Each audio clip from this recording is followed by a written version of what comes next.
Well, that didn't end so good last night. The Sports Bash is live today at the Sliders Bar at Yuri's on Rio Grande Avenue at the foot of the bridge in Wildwood. Late night Phil's has me a little irritated as stayed up too late. Actually, I will be honest.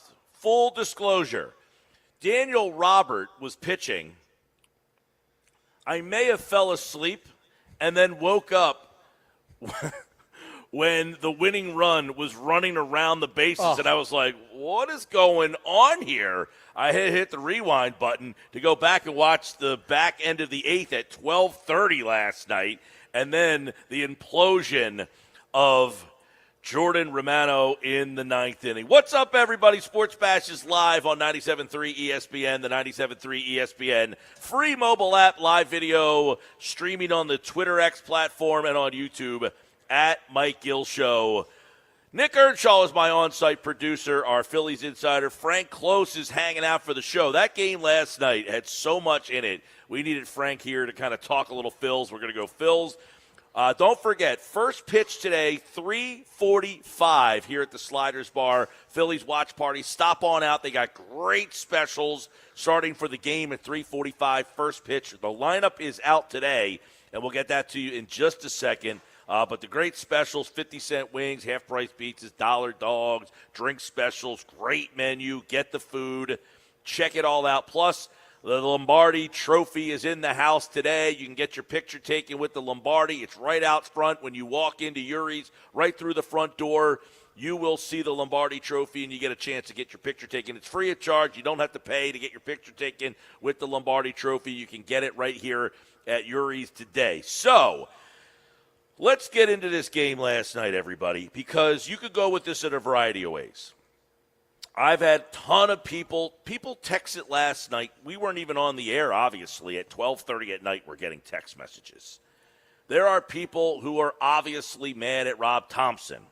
There are people who are mad at Jordan Romano. There are people who are mad at basically anybody that you want to try to point the finger at. Do you have something specific that you would say, they lost this game last night, and this is why I'm angry about it today? 609-403-0973. 609-403-0973.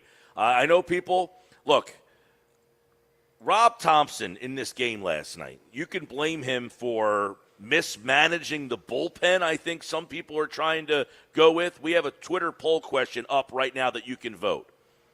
Last night, did Rob Thompson mismanage the bullpen, or does he have lousy options? What is the answer? I mean, for me, good to be with you, Mike and Frank. It's got to be lousy options. For me, it's lousy options with Rob Thompson because you lost Jose Alvarado to the suspension.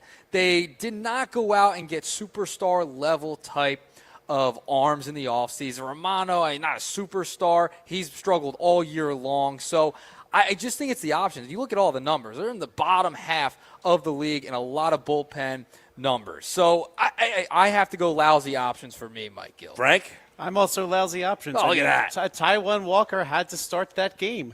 Mick Abel didn't come through for the Phillies. All right, well, let's talk about this then. Taijuan Walker has to start the game. Is there any reason, this is that, and I am a little perplexed by this. It was 60 pitches or 4 innings, right? That was basically the plan for Taijuan Walker. Who cares about Taijuan Walker? I mean, he's pitching well. Can't you say, you know what? Who the hell cares about Taijuan Walker? He has no role on this team. What's the difference if Taijuan throws 60, 75, or 80 pitches? Well, I think if they stretch him too long and he does get hurt, well, then the Phillies are in a bigger mess. So, are they, though? What role does he have on this team? Like, that's my thing with this. I don't know who comes up with the number 60. I don't think Rob Thompson, comes up with the number 60. He's probably told by the medical staff or the analytics department, 60 pitches is the limit for him. Fine. 60 pitches or 4 innings. That's what I have to do. That's what I'll do. But why? He has no role on this team. He's not a high-leverage guy. He doesn't pitch in any meaningful situations. So if for one day he can get you 5 or 6 innings, if he's pitching well, who cares if he's not available for 3 days? Well, I think this is his role. He is the guy that right now, it was supposed to be Joe Ross, but Joe Ross seems to have fallen off the Phillies cliff somewhere, and they don't want to use him in that role. But he's the guy that's going to hopefully give you a couple innings in a game that usually when they're not close to either becoming behind or he's there to give you 2 innings late in the game in a non-high leverage situation, and he's there to jump in days like last night and try to get you some innings. So he gives you 4 innings last night. Now I can ask the next question. I don't know whose decision it is, but if Thompson goes to Tanner Banks there, I don't like that decision. I don't know why Ross isn't in the game in the 5th inning. That's his role. He was the guy who's supposed to pitch those swing innings, the piggyback guy. That's what you signed Joe Ross for. So I'm a little perplexed as he goes to Tanner Banks. Why? Banks has been one of your best relief pitchers. And then you have to use Strahm in the 7th because he's matching up the pocket of hitters that had the 2 lefties in the lineup at that point. So Strahm comes into the 7th. I get it. There's 2 lefties, so I don't have a problem with that decision. The problem would be why Banks in the 5th? You could have used Banks in the 7th, and now you have Strahm instead of Romano in that situation. So if you want to talk about mismanagement, I don't know who I blame for the mismanagement, though. Did they decide before the game, hey, it's going to be Taiwan for 60 pitches, and then we're going to go to Tanner Banks? Because to me, Joe Ross would have been the guy in that spot. Yeah, I think they actually did what you were suggesting that they do late in the game with Matt Strahm and lining him up against those lefties. I think that once Taiwan Walker was out of the game, they said, okay, who are we going to send out there to face? You have Jung-Hoo Lee. He is a switch hitter, and his left side is his better side, so you wanted to try to neutralize that. And then Dominic Smith, who's been a Philly killer, and then Patrick Bailey, another switch hitter, same kind of situation, better as a lefty. So I think they thought, okay, if we're going to need 5 innings from this bullpen, we're going to match the 2 lefties we have against this little crop of lefties that they're going to face. So now, in the end, by the time Matt Strahm pitched, and I looked at the at the innings where they were in the game and how much was left, I thought they were just doomed once Matt Strahm pitched because, as you said, they kind of already. So would you have gone with Strahm in the 7th? See, I think even with the fact that there was the 1 lefty and then the switch hitter. See, this is where you get to not many options because if you're this is where not having Alvarado kills you. But this is what goes back to why Banks in the 5th.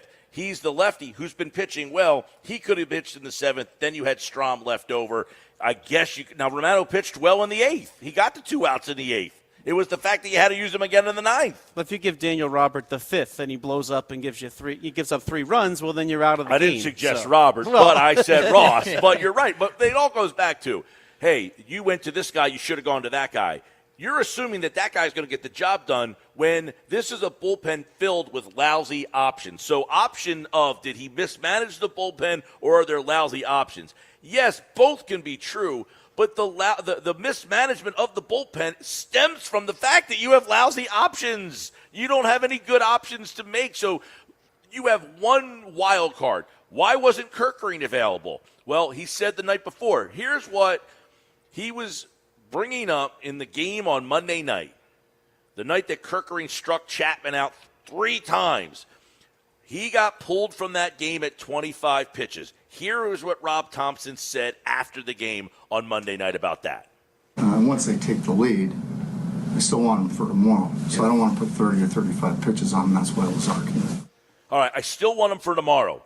Well, he might have wanted him for tomorrow, but he might have gone to Kirkering and said, are you available? And Kirkering might have said, no, I'm not available. The question is, why wasn't Thompson asked, hey, how come no Kirkering here? He was never asked that question. He just said Kirkering wasn't available. He never divulged why he wasn't available because he did say that he wanted to use Kirkering for tomorrow. We never saw Kirkering. Here's what he said. We got kind of caught back in a corner because we didn't have Kirkering. And so Strahm pitched the 7th against all those lefties. And it was wanted to use Romano in the 9th just because of the intensity of the whole situation. So we kind of got put into a corner. It sounds to me, if you guys want to read it the same way I am, you can tell me if you read it differently. It sounds to me, he says, we got put in a corner. In other words, when Kirkering said he wasn't available, that put us into a little bit of a bind here because we pick up the phone and say, Kirkering, are you available? And he says, I can't go. today. Well, that goes back to the lousy options part, right? Like, if you don't have Kerkering, there's not much to choose from. So you can talk about, all right, they used Banks too early, et cetera, Robert late. All right, fine, I understand that. But he doesn't have much to choose from at this point. What have the Phillies added to that bullpen to make you feel, all right, I feel confident towards the back end? You don't have a ton of high leverage guys if you don't have Kerkering in there. Romano's your guy, and he fell apart. He pitched well in the 8th, but then the 9th, you're stuck because you don't have an Alvarado at this point. So that Alvarado getting suspended has hurt this team so mightily because it screws up everything else, and you got to use higher leverage guys in different pockets of the game earlier on than you want. The Taijuan Walker thing's a whole nother issue with him only going 4 innings. I would rather have seen him at least go 5, so you don't have to use that many arms because your bullpen's stuck anyway. So that's where I'm at with the Phillies bullpen. They are in such a bind with arms right now, and nobody's really producing at the level you'd want. Yeah, and you could call it, did he mismanage the bullpen? Yeah, I can make an argument to say I wouldn't have pitched Banks in that spot there. I wouldn't have pitched Banks in the 5th inning. I would have probably gone with a guy like Joe Ross, maybe Seth Johnson, who has some, 2 innings experience. He's been a starting pitcher. Maybe that's there. I said, okay, Seth Johnson, let's see what you got here, buddy. You're going to get this spot. Joe Ross, we signed you for some decent money to be that guy.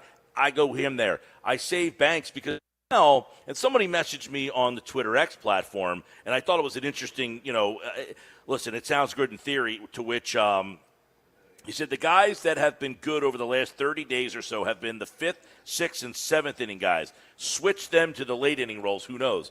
I'll play along with that and say, yeah, maybe Tanner Banks is a guy now that you should maybe move to a little bit of a higher leverage spot than the 5th inning of the game there. Use Joe Ross in the 5th, use Seth Johnson in the 5th, Daniel Robert. Instead, he puts Daniel Robert in the game in the 8th inning of the game. And, he did okay. He said, his slider profile. Here's why he said he went with Robert in the 8th inning and what his plan was.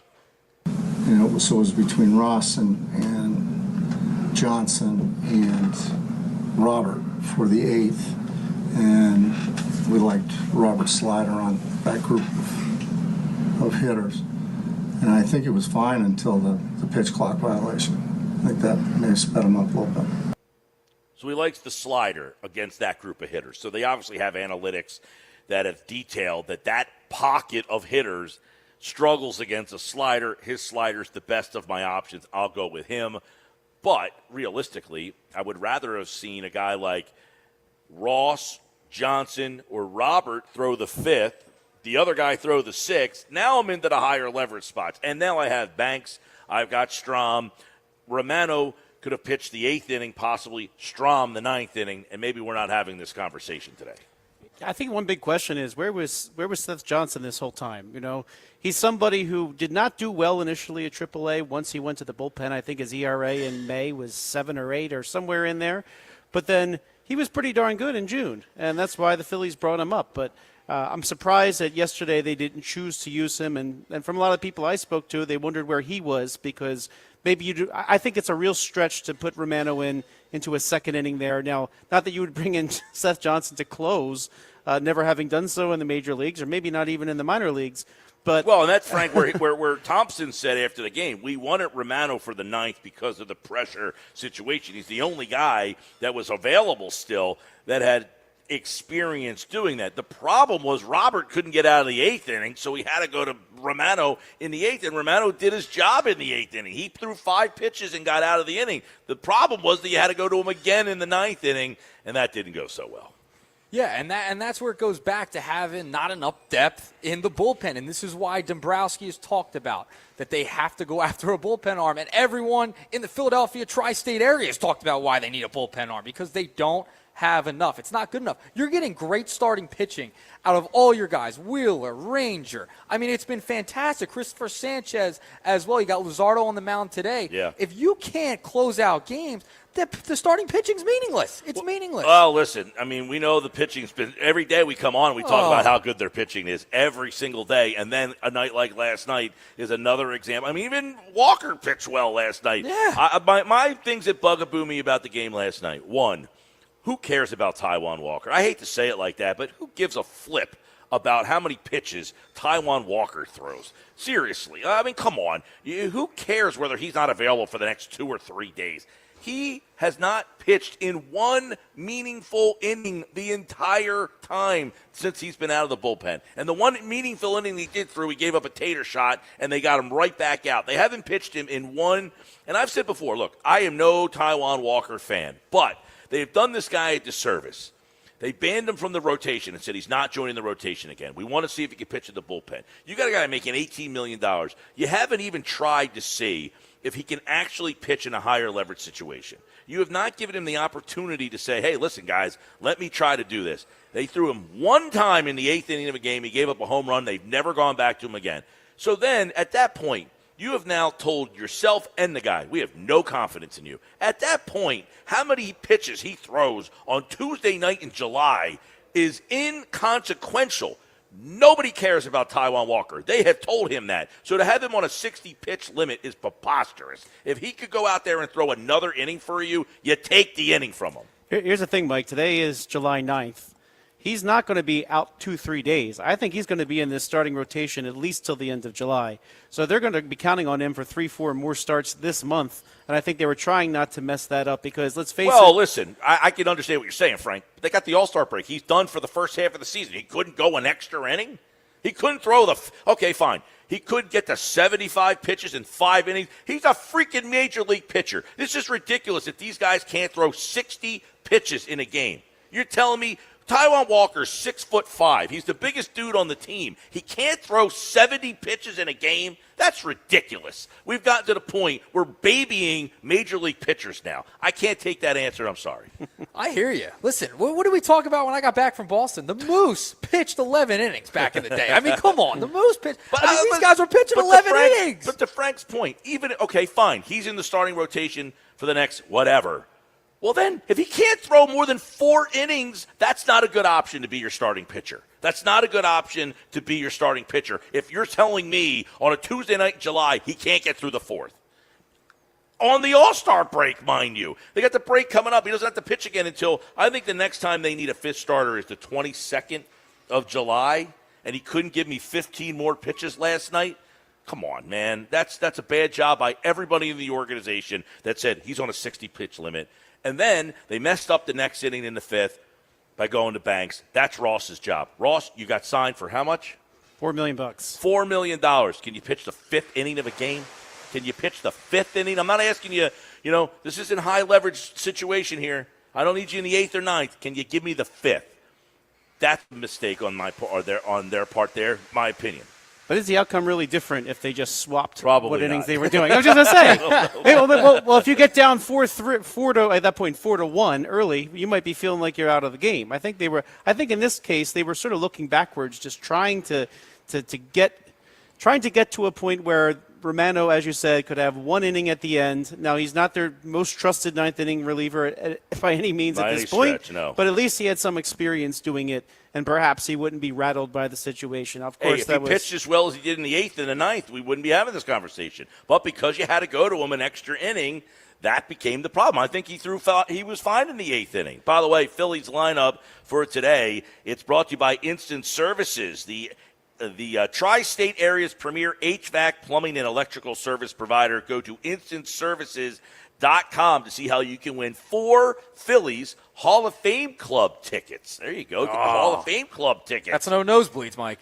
Here's the lineup today. It is a normal lineup against right-handed pitching. Turner, Schwarber, Harper, Bohm, Castellanos, Kepler, Realmuto, Stott, Marsh, Luzardo pitches today against Justin Verlander, going for the Giants tonight, so this afternoon. And you can watch the game here at Yori's on the waterfront right here in Wildwood. 3:45 first pitch. Get on down. If you're looking for a place to watch the game, no better place than right here at the Sliders Bar, where they're doing 50-cent wings, all drums, I hear. Oh, drums. No, I need a full plate of flats. Come on, flats. Frank. Frank's on my side. You're outnumbered today. We need a whole table of flats right here. That's what we need. 50 cents. Can't beat that, Mike. 50-cent wings, dollar dogs, half-price pizzas, drink specials. They got a great They got a great IPA select. They go some Tonewood Fuegos. They got the Tonewood Freshies here. They got a lot of good IPAs, but they make all sorts of pina coladas and drinks and blender stuff. So if you're somebody who wants to get a nice little cool drink, you can stop there, get the drink. They got the outdoor bar. We're in the Sliders Bar. Good spot for kids. They got that little game room over there. And the Lombardi trophies here. Let's go to the poll question right now and check that out. At Mike Gill Show, you can vote over there. Mismanaged by Rob Thompson or lousy options? Right now, 74% lousy options. 26% thinks Rob Thompson mismanaged the game last night. So Topper not getting the criticism from the fans. They're saying he doesn't have any options here. I kind of if I had a vote, listen, I'm not saying Thompson's resolved of anything No. here, but again, to me, this is a bigger picture problem, and the big picture problem causes the mismanagement of the bullpen. So the cause and the effect is, I have lousy options. The effect is it forces me now to make bad decisions. It's a harder puzzle to put together when you have no options, right? Like, you have to push every single button correctly if you're going to win ball games like this when you have no options. And you know this, Frank. You know, when you have to keep pushing buttons from the 5th, 6th, 7th, 8th, and 9th, 5th, 6th, 7th, 8th, 9th, you're now asking 5 different guys to do their job perfectly. That's a hard way to win a game. And that's why their starting rotation is so impressive and why they will make the playoffs no matter how little they hit. Yeah, so in my opinion, I look at the bigger problems, not the problems that are a result of the biggest issue.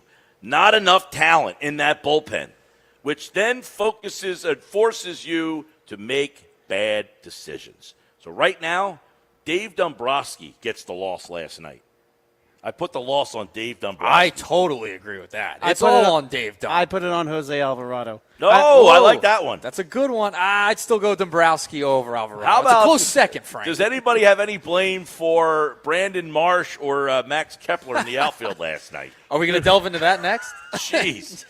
I mean, that ball caroms off the wall and goes flying past the center fielder and then the guy backing him up. Yeah, I would have rather it just gone out and not have it end like that. That's the way it ended was even worse than the whole thing. All right, Mike McGarry for the Press of Atlantic City, pressofac.com, set to join us on the other side. We'll get his take. Was the bullpen mismanaged last night or lousy options? How is he voting? We'll get into that. Text board 609-403-0973, 609-403-0973. We'll continue to read off some text messages that were coming in throughout the show in our first segment. And don't forget, come out and see us live at Yuri's, Rio Grande Avenue, Wildwood, at the foot of the bridge on Exit 4A in Wildwood. More Sports Bash coming up on 97.3 ESPN.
it's going to be about the bullpen. I think if the Phillies, when the postseason starts, they get Wheeler to throw well, they get Ranger Suarez to throw well, Christopher Sanchez to throw well, the bank is going to be on edge when that door opens for the bullpen in the 8th and 9th inning. If that bullpen pitches well when the postseason starts, I think they're going to go on a run, and they can win the whole thing. It's not far-fetched. Dan Plesac on the Takeoff podcast with John Clark of NBC Sports Philadelphia. Yeah, if the Phillies bullpen can pitch well, they have a shot. But I don't think anybody listening right now and anybody here thinks that's a possibility. Mike Gill, Sports Bass Live. Nick Earnshaw, our on-site producer, our Phillies insider. Frank Close is here. All right, 609-403-0973. We'll catch up with Mike McGarry from the Press of Atlantic City in just a second here. Our poll question is up at 973 ESPN, at Mike Gill Show. Vote. A lot of people voting right now. Did Rob Thompson mismanage the bullpen, or does he just have lousy options? Right now, 74% lousy options, 26% mismanaged.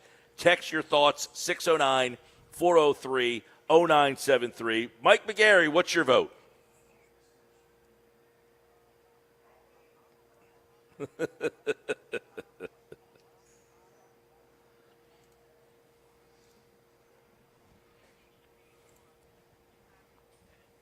By the trade deadline, or they're not going to succeed in October with this bullpen. All right, so I agree. The lousy options, it's like the cause and the effect here. Sometimes you make bad decisions based on the fact that you have lousy options. To me, Walker having to start the game, it's ridiculous to me that he's on a 60-pitch limit. Like, who cares about Taijuan Walker if he throws 60, 70, 75 pitches? You're telling me Walker couldn't get through the 5th or 6th inning last night? That's the stem of the start of the problem there, is that he was on a 60-pitch limit. Then after that, I thought they went to Banks too early. That's a Ross spot. That's where you signed Ross for. So that's a clear sign that they've given up on one of Dombrowski's free agent additions.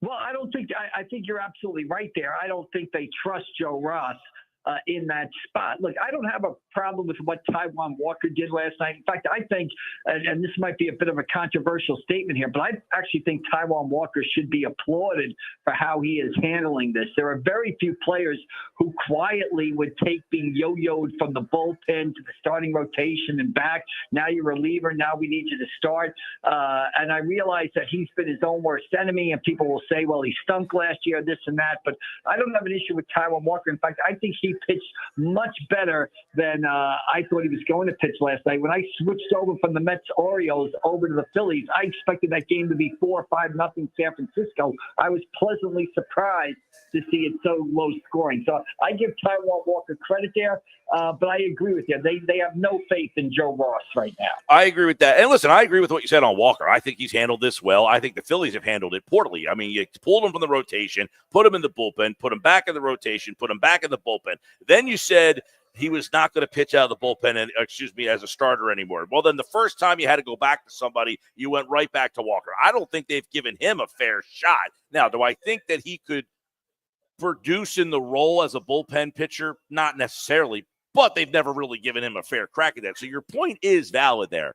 But in the 5th inning, they have to go to Banks. And then after that, the whole thing kind of unravels because in the 7th inning, they decide to go to Strom. And then, of course, Romano, who's been a complete disaster. So to me, this stems from the fact that, as you talked about, I've talked about, we've all talked about, they don't have the talent. Frank Close, who's here with us today, who said, I don't blame Dombrowski as much as I blame Alvarado, because having him last night could have made a big difference in that game. Yeah, Alvarado is huge. That's why him going down with the PEDs. Now, the question is, if Alvarado was not on PEDs, would he be the guy throwing 100 miles an hour that we saw early in the season, or would he be a guy who was struggling for you? So it's kind of a chicken or the egg thing right there. But, Mike, I'll tell you something. You look at last night, and it might be a day you want to circle on the baseball calendar, or it could mean absolutely nothing because you have the Mets down 6-2 in Baltimore coming back and winning that game 7-6, Pete Alonso, big home run. You have their bullpen coming through, actually saving that game for them, getting out of the 10th inning, not allowing the ghost runner to score. And you sort of have the Mets have this big win, and then you have the Phillies up 3-1, blowing a game out in San Francisco because of their bullpen. And I think the Mets and the Phillies, I believe they have the same record as of today. They're similar types of teams, but the reason why I would give the Mets a slight edge right now is Edwin Diaz and the Mets bullpen is far superior to what the Phillies are trying to close games with. Yeah, I know that the Phillies bullpen, it can't be a finished product, right? This cannot be a finished product. And right now, Mike, do you have to consider maybe making a deal that you don't want to make to improve that bullpen? In other words, giving up a guy that maybe you didn't want to go that far, but is it so dire that now you've got to get uncomfortable and make a deal to improve that bullpen? Mike, absolutely 110%. The only guy I'm not trading is Andrew Painter. I'm trading everybody else. I would trade Crawford. I would trade Ada Miller. Look, there are 8 teams in the National League for 6 playoff spots. Of those 8 teams, every team has their own weaknesses. There's not a team the Phillies can't beat in the National League in the postseason. There's not a team they can't lose to in the postseason. We've talked about this being a crossroads type of year for the Phillies, right? Schwarber, free agent. Real Muto, free agent. Harper and Turner getting old. Ranger Suarez, free agent. Zach Wheeler, first year of a 3-year deal. You got 3 years here with Wheeler that you've got to maximize. I am trading those guys. I am getting either Chapman of Boston in here. I'm looking to get Bednar of Pittsburgh. I don't like the Baltimore guy. I saw him throw last night. I don't like him. But I am calling up the Pittsburgh Pirates right now and asking what they want for David Bednar. I'm calling up the Red Sox and asking what they want for Chapman. And I'm trading anybody to get those guys except for Andrew Painter. Speaking of Andrew Painter, he did not pitch well again last night. 3 home runs he gave up. His ERA is approaching 5. Should the Phillies be worried about that? Do we now think that we will not see Painter this year based on his struggles at the AAA level? Well, it's kind of interesting because, they're going to need a 5th starter again on July 21st or 22nd against the Boston Red Sox. Do you want to throw Taijuan Walker out there, or do you want to see what Painter has and you're putting him out there? What I think you're going to have to change your sort of thinking about, and what I think fans have to change their thinking about, is this theory that Andrew Painter was going to emerge mid-July-ish and all of a sudden become Paul Skeens or Steven Strasburg or Steve Carlton or Jim Palmer or Tom Seaver and dominate opposing hitters is not going to happen. If he comes up, is he a guy who can give you 4, 5, 6 innings? Maybe, and he might be better than the 5th option that you have right now. But this theory that Painter was going to emerge in the second half of the season and become a dominant pitcher, that's not happening. Mike McGarry for the Press of Atlantic City, pressofac.com is with us here. Obviously they lose the game 4-3. It's a walk-off inside the park home run. Everything that could go wrong did go wrong on the play, the inning. I mean, you've got to bring Romano in. He throws well in the 8th. You go to Daniel Robert in the 8th. He can't get out of the inning. There's a pitch clock violation. So the whole thing just shows how short you are in the bullpen. But again, you only scored 3 runs. I mean, again, it goes back to, do they need to add more offense? Or as long as you get better bullpen, the offense should be good enough? Well, Mike, in that case, last night the offense should have been good enough. I mean, you're facing Robbie Ray, who's an outstanding left-handed pitcher. You're facing a San Francisco Giants team that's got quality pitching. You're up 3-1 going into the game in the 9th inning. That's a game you have to win. That has to be a win. Your bullpen has to figure it out. And, Mike, the thing that concerns me most coming out of that game, and I don't know if we got the true story last night. I'm sure the reporters out in San Francisco will follow it up today. Orion Kirkring. I mean, Monday night, Thompson says he takes him out of the game after 25 pitches so he could throw on Tuesday if necessary. Well, why? What changed between Thompson saying that after the game on Monday and Tuesday they didn't have Kirkland? What was the reason why? Now you're reading some reports that he had problems gripping the ball there or something. what's going on with Kirkland? Why did they think he would be available on Monday night, but when it came to Tuesday night, they couldn't use him? I think that's an interesting question to sort of follow as we see what happens there. To me, that's a little bit of a concern. Why couldn't Kirkland come in and pitch the ninth inning last night? We just got an update on that, actually. Hold on one sec. I guess he is meeting the media. Go ahead, Yeah, Frank. so according to Lachlan March of the Inquirer, that Orion Kirkering came in sore, was the word Rob Thompson used on Tuesday. So he was unavailable because he was sore. There you go, Mike. He was sore last night. That is, and again, that's concerning to me because he didn't pitch Sunday, right? Because Zach Wheeler threw the complete game Sunday. So then you throw 25 pitches on Monday night, you have problems gripping the ball, and then Tuesday you're sore. Again, he's been your most reliable reliever the last couple of weeks. Again, a red alarm bells kind of going off, flashing a little bit when I hear that. And if he goes down for an extended period, now your bullpen's even in bigger trouble. Well, and that's a good point you bring up, because if he's your most reliable bullpen guy, and now he's possibly showing that the wear and tear is getting to him, that's a tough spot to be in, where my best guy can possibly not pitch back-to-back days, or I can't use him for more than 25 pitches. And this goes back to a lot of things where you are just short in the bullpen when now your best guy is also unreliable in terms of availability. Yeah, that's a big issue. We got to see how that plays out. You're telling me Orion Kirkland doesn't throw Sunday, Monday night he throws 25 pitches, and Tuesday he's sore and can't pitch? That to me is a flashing alarm bell. And like I said, if Kirkland goes down, now you're talking about from the team that played the Mets in last year's division series, you'd be talking about Kirkland, who knows? We don't want to jump to conclusions here and think it's more than it is. Maybe it's a temporary thing, but let's put Kirkland in one category. Now you don't have Hoffman, you don't have Estevez, you don't have Alvarado, and who knows about can Kirkland pitch? Now you're talking about 3 to 4 guys that were key parts of that bullpen last year, and they've been replaced by Jordan Romano, who was last seen walking off the mound last night as Patrick Bailey, sprinted around the bases for the first inside the park home run by a catcher in a million years, basically. So, the Phillies bullpen right now, it's got big issues, and it's got to be corrected in the next 2.5 weeks. Now, the way Thompson answered the question last night, he said we kind of got backed into a corner when Kirkering wasn't available. It was sounding as if they were annoyed by that.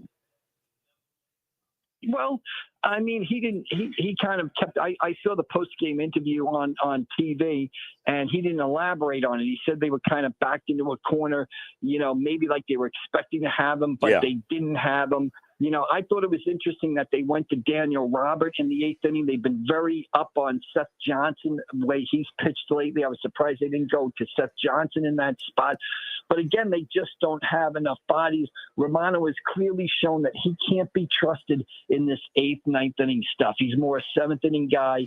They elected to use Strom against the left-handers in the 7th inning. You talk about management of the bullpen. Maybe if I didn't know I had Kirkring, I probably would have kept Strom back for the 9th inning and maybe thrown Romano out there in that 7th inning and tried to piecemeal that inning a little differently. All right, Mike McGarry from the Press of Atlantic City, pressofac.com. Phil's coming up first pitch in about 1 hour from now. We're down at Yuri's in Wildwood. Got the half-price pizzas, the 50-cent wings, $1 dogs, great drink specials. Sounds like a better time than out in San Francisco they had last night.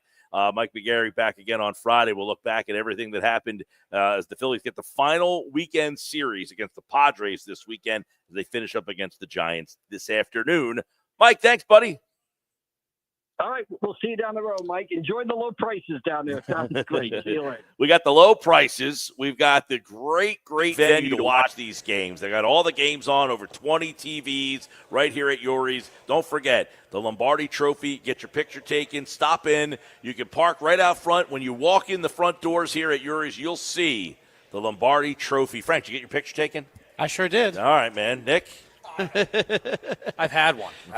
So maybe I'll get another selfie today. You got to get in all the different venues. Get another selfie today. There you go. How about that? Yeah, Gina's out there. Yeah. She'll take it for you. That's you don't true. need a selfie. Why not? You're big time. I'm a selfie You're guy. Nuggets, man. I'm a Go out selfie there guy. and say, Gina, can you intern Gina is in the doorway. She'll take your picture for you when you come in. You can get your picture taken with the whole group of guys, girls, family. Bring them on out here to Yuri's in Wildwood. So far, the poll question, 73% lousy options. 27% mismanaged the bullpen last night. We'll read off some of the text messages, Josh. We'll rip and read those off coming up on the other side. We'll read and react to them. Some of the things that McGarry said. More text messages coming in off Mike's conversation. And don't forget, Phil's today at Uri's. 3:45 is the first pitch. We got the unsportsmanlike moment of the day still to come. Plus, you'll hear more of what Dan Plesac said on the Takeoff podcast. We'll react to some of that audio in the 3 o'clock hour. And then Jim Bowden had a mailbag today over at The Athletic. There were like 3 questions that all had to do with the Phillies. We will talk about those questions and respond to them ourselves coming up tonight at 5 o'clock. That's all live on the Sports Bash on 97.3 ESPN.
All right, 2:50. We're live at Yuri's in Wildwood, hanging out. Don't forget, first pitch of the Phil's game, 3:45 today.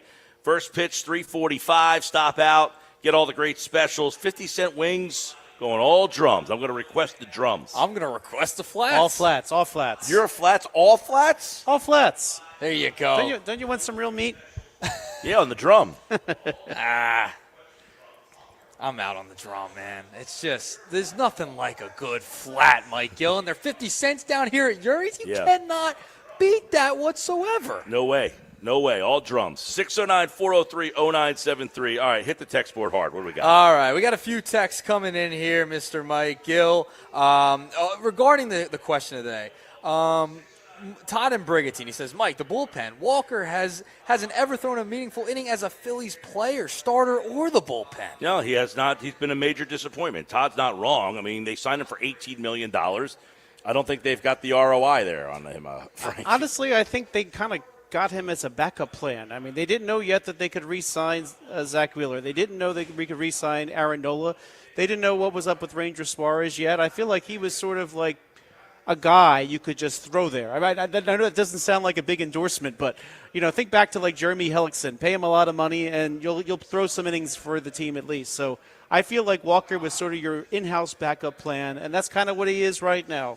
What they signed him for. We got another text coming in. No name, but it's a good text. It is both lousy options and Rob Thompson mismanaging the game. Not having Taijuan Walker be out there for more than 4 innings shows mismanagement. But is that misguided? Because I feel like it would be coming from Dombrowski, not necessarily Rob Thompson.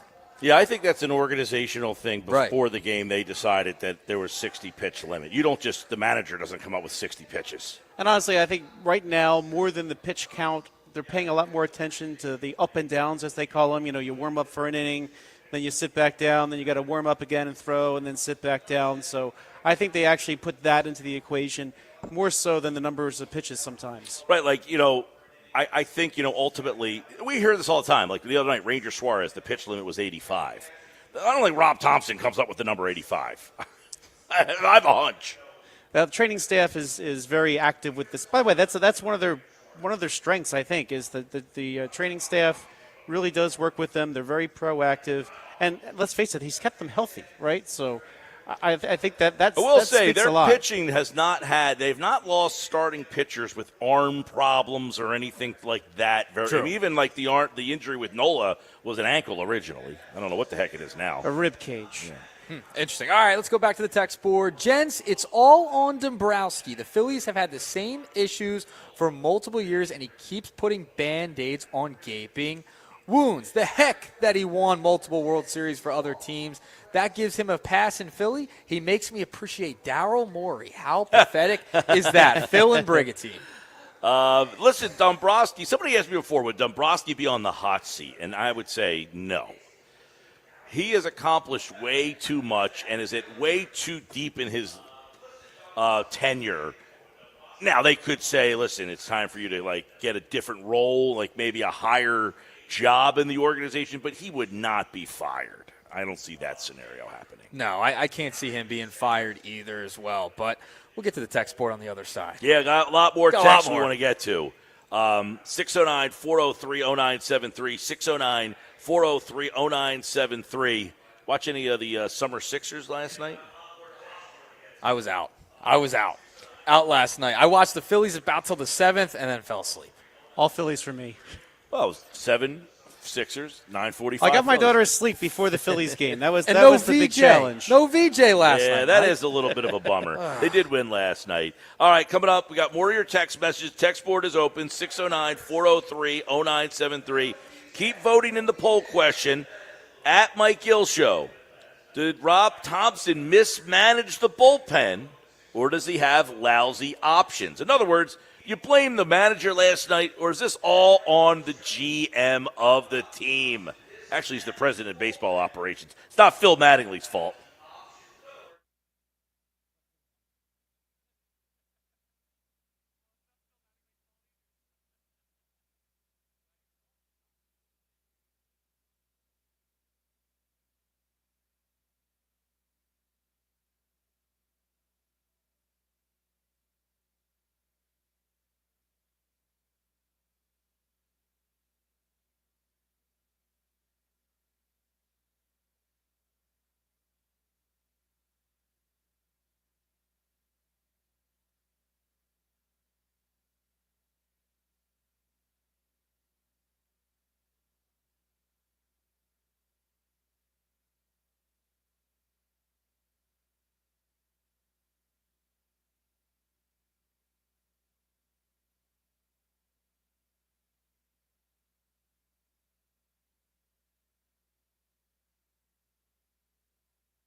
All right, 3 o'clock, Sports Bash live today at Yuri's on the waterfront in Wildwood. We're in the Sliders Bar, and you can slide on in here for the Phillies. First pitch, 3:45, so if you're looking for a spot to watch the Phillies today, we're here. We got great specials, an awesome time. Last week we were here, had a good crowd watching the Phillies game at the bar with the half-price pizzas, 50-cent wings, dollar dogs. You got all sorts of stuff. Great drink specials. They got a ton of great drinks on the menu. Good IPA selection, good beer selection, good drink selection. And stop out and get the Lombardi Trophy. You get your picture taken right out there in the hallway right before you get to the Sliders Bar if you're going out on the deck today. It's a hot day out there. You got more thunderstorms in the forecast. So stop on in here and check us out at the Sliders Bar at Yuri's in Wildwood. Mike, Frank, and Nick, we are live here today. Frank Close, our Phillies insider, of course.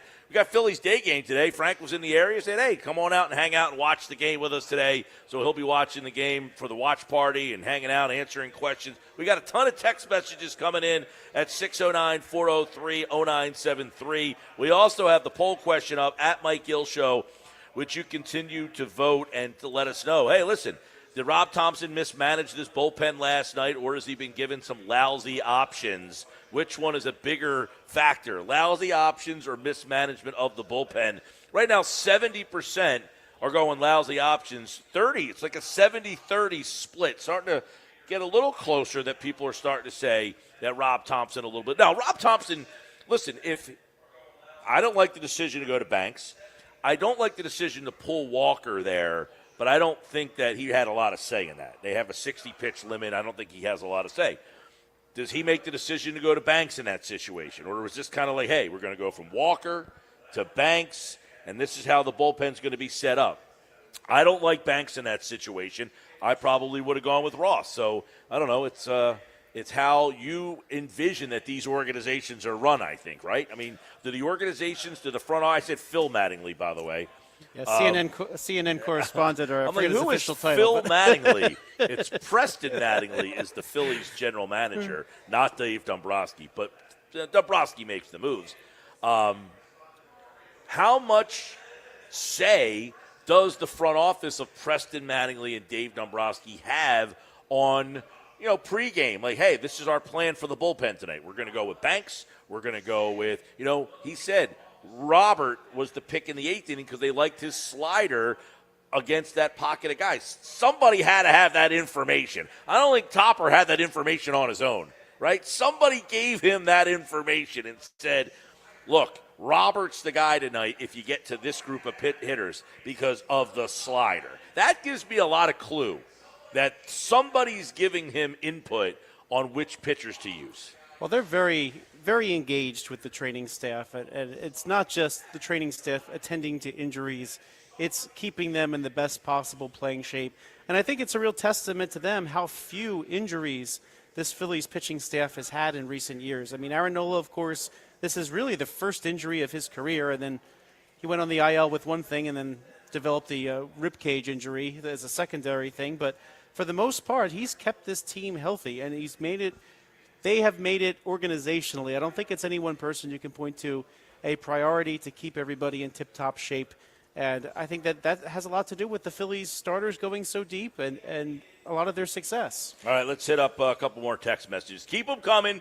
609-403-0973. Tom from the Villas chiming in. He says, it doesn't matter if it's bad pitching or a bad manager. I remember your interview a few years ago. All Rob Thompson is doing is following the script that is handed to him by the know-it-all idiots from upper management. So he has shifted his thought from blaming the manager to now understanding that a lot of this is kind of mapped out by the organization. Is that what Tom from the Villa says? You know what? I think it's a lot different. Matt Klentak was more hands-on than I think Dave Dombrowski is.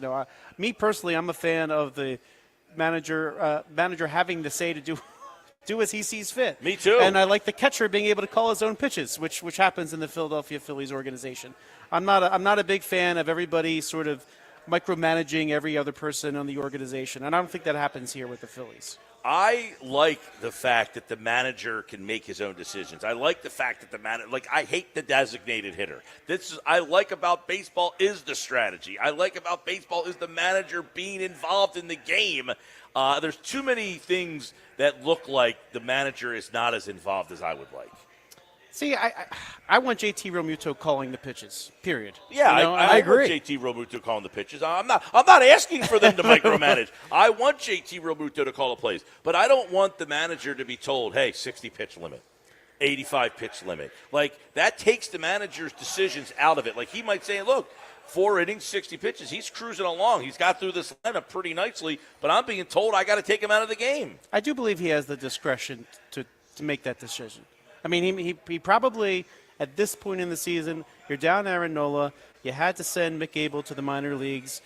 Andrew Painter, you don't really know when he's coming up, and he's even struggling a little bit, which side note, that's good. He's facing some adversity.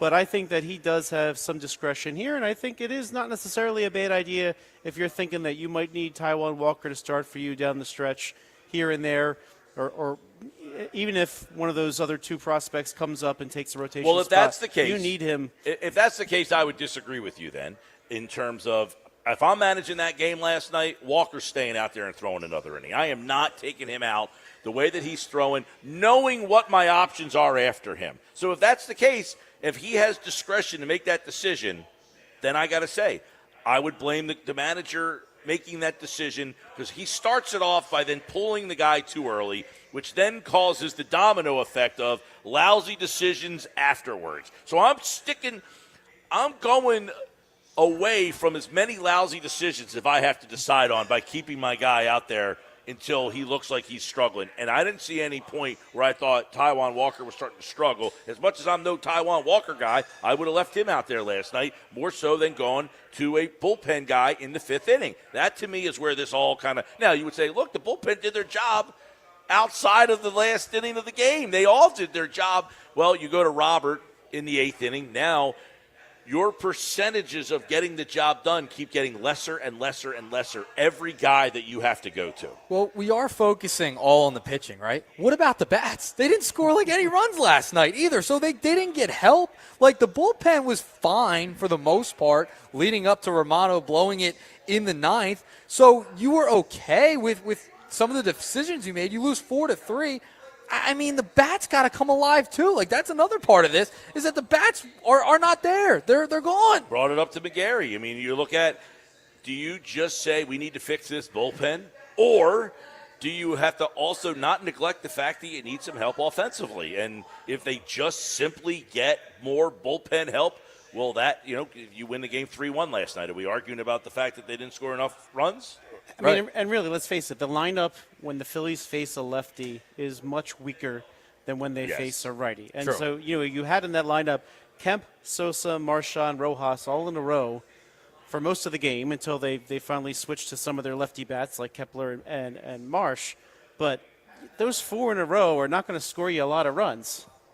And the ones before them aren't going to get pitches either. No. Yeah, I think Well, it's quick, both. I'm looking at the lineup last night when they put the defensive listings on the screen. And I'm looking at that and I'm thinking, Otto Kemp, who, by the way, is exceeded my expectations. He's done pretty well. Yeah, yes. Yeah. No, I mean, I'll admit, I didn't think he was going to offer much. He's Good to hear. given more than I thought. I have no problem saying that. I've been off on Kemp. I didn't think he was going to be that good.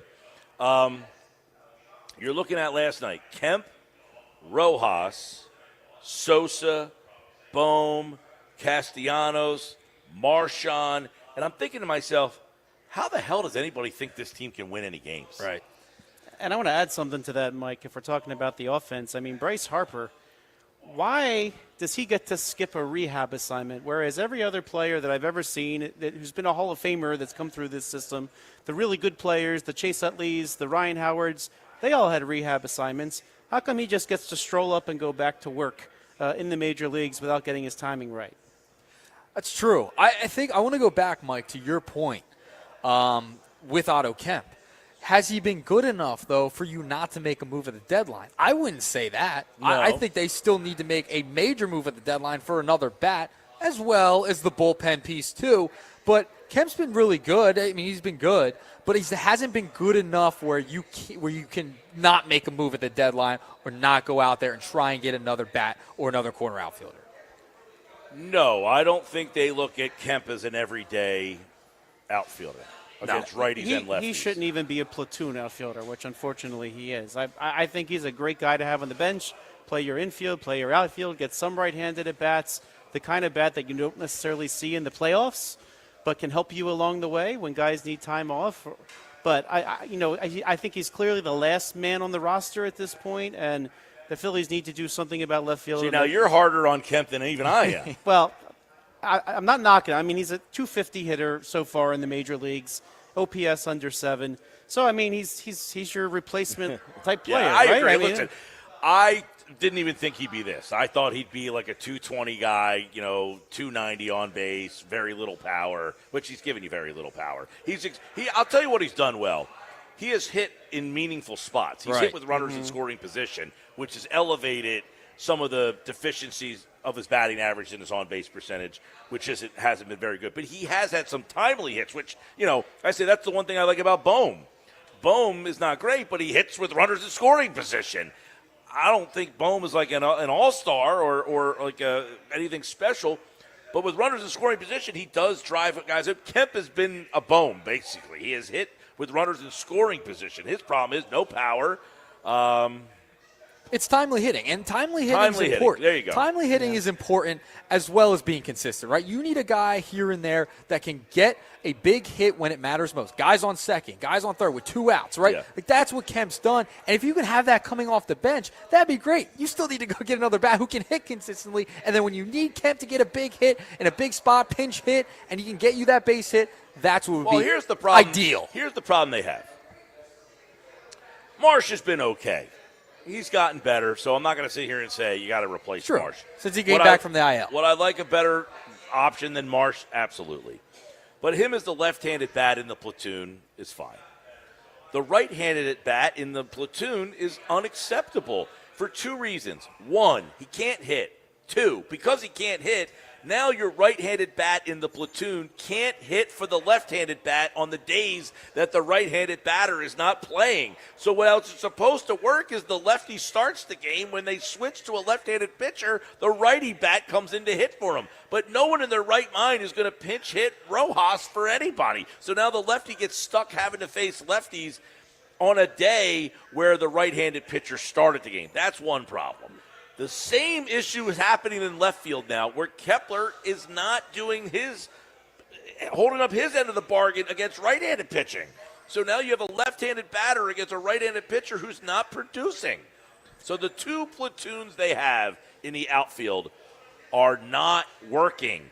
Now, in 93, when you had Milt Thompson and Pete Incaviglia, they were 2 different types of players. The one guy could hit for the other guy. One guy was an on-base guy. The other guy was a power guy. Same in right field where you had Eisenreich and Chamberlain. One guy was an on-base percentage, high batting average, Eisenreich. The other guy hit for power, Chamberlain. They did different things. They complemented each other. These platoons don't complement each other at all. Yeah, I think I've had enough of Johan Rojas at this point. He's not playing like a major league player. And I think they've given him way too many opportunities and skipped over the opportunities to send him back to AAA too many times for me. I would like to see them certainly upgrade one outfielder, if not 2. I'd like them to actually get a right-handed bat and a left-handed bat. That might be asking a little bit too much when you already need a righty reliever and a lefty reliever. But I think at the very least. Frank, that goes back to Dombrowski. This has been his center field options that he's given the manager for 3 years in a row now. In 2022, he's got Rojas playing. Now, Rojas comes up, he hits over 300 with a 340 on-base percentage. You thought maybe you found lightning in the bottle with this guy. He was the 4th prospect in their organization in 2022. They called him up out of nowhere. Like, this was a total surprise when they call him up because of injuries. And then he just kind of stuck because he did produce. Well, then he gets dusted in the playoffs. They showed that he, in any high-leverage spot, he couldn't do anything. Then they brought him back in 2023. Okay, let's give him an opportunity. He showed, in 2023, he was terrible. And he was demoted. And then they bring him back in 2024. He's terrible again. Then you bring him back in 2025. It's like, are you kidding me? Nothing's changed. How could the general manager look at that situation and say, Let's stick with this guy in center field. Let's stick with this platoon again. That's a problem. I mean, all indications were they were trying to upgrade center field, but there just weren't a lot of good options, or they wanted to put their money in the likes of adding Jesus Luzardo this offseason, and maybe that's what cost them the bat. But the Phillies, there is a reason the Phillies, almost every year at the trade deadline, there are rumors that they're trying to get Byron Buxton. I think they understand what they Would you do don't that Buxton trade that ESPN.com posted? Painter and Crawford for Buxton. I would need Duran in that deal, too. Painter and Crawford for Buxton. That was ESPN.com. Oh, yeah. Dave Schoenfeld had Wait. an offer for three different Yes. players. One was for Skeens, one was for Acuna, the other one was for Byron Buxton. The Phillies deal was the one that he thought was the best deal that the Twins would take. Now, would the Twins take Mick Abel and Crawford? Maybe. Oh, that's a tough one. That's a really tough one. If you're going to trade Painter, I think you need to go bigger than that and get your reliever too in the same deal. Yeah. I think that's that I would think about. I'm not like Mike McGarry. I disagree with him. I would be open to trading Andrew Painter, but you would need to make sure you get the appropriate value back. Okay, in you're return. willing to trade Painter. Is it based on his performances right now, or just in general? Just in general. Look, he's already had the Tommy John surgery. He is far from a guarantee, but if you look at it like you're trading 6 years of a player, because that's the typical rookie control a team has. If you're getting 3.5 back from Buxton, and you're also getting other pieces, then I think then you can consider it. I'm not saying that you're rushing out or trying to get rid of Painter or he's your number one piece to shop, but I would at least be open-minded so that the Phillies can do something in this window that they have. The Abel part of it is interesting. What level of value does he have? Now, we're going to get into this in the 5 o'clock hour. Jim Bowden said something. I'll bring it up now, which was, quote, "The only way the Phillies should trade Mick Abel is if they can acquire what they believe is the missing piece to a world championship this year. In other words, for example, if they could pry both Clase and Kwan from the Guardians and Abel had to be a part of that package to get the trade done, then that would make sense to deal him." That sounds to me like a big return for Mick Abel. Yeah, I would think that is a lot. If you can get Duran too, he's got 2 years left on his rookie contract in Minnesota. If you're getting back 2 from Duran, 3, plus the remainder of this year from Buxton, then maybe you really got to think about it. I think it's the fact that you have some longevity. You're not trading for a stopgap that's going to be here till the end of the year, then leave as a free agent. Now, this isn't like the Nationals trading their best prospects for Soto and then having to flip them. Well, that's what Jason Stark had said on the Starkville podcast when he had Dombrowski. He had mentioned the fact that it sounds as if, in return, if he gets bullpen arms, he doesn't want rentals. He wants to get guys who have extra years on the deal. That's why the Pittsburgh guys make some sense. Yeah, they make sense. Felix Bautista, that's the one that Mike said he didn't like. But there are other guys you can get without giving When I up your see big Bautista, pieces. all I think is about these Orioles playoff runs the last 2 years, or 2 years, I guess, where they have not won a series. Well, last year he was out with his Tommy John surgery. That's true. So I think the year before he gave up a meaningful home run in the playoffs, much like who's the Indians guy, the Guardians guy I just mentioned. I was going to bring up one Closer. name. Clase? Clase, yeah, Emmanuel Clase. Yeah. I was going to bring up one said name. it. I'm like, I was going to bring up one name that we haven't talked about yet. What about Aroldis Chapman? I know people are a little bit worried about his postseason history and giving up home runs in big spots, et cetera. I understand that. But he's had a really good year. He's had an ERA under 2. And I wouldn't – he's had experience in the postseason before. I mean, he's been really good. Would you even try? I mean, you might have to give up that much to get him. 100%, because you don't have to give up as much to get him. That's a no-brainer because he fills the role of Alvarado. Yeah. I mean, he's essentially replaces Alvarado for a low cost. So, yeah, if you can get him, I'm 100% making that call.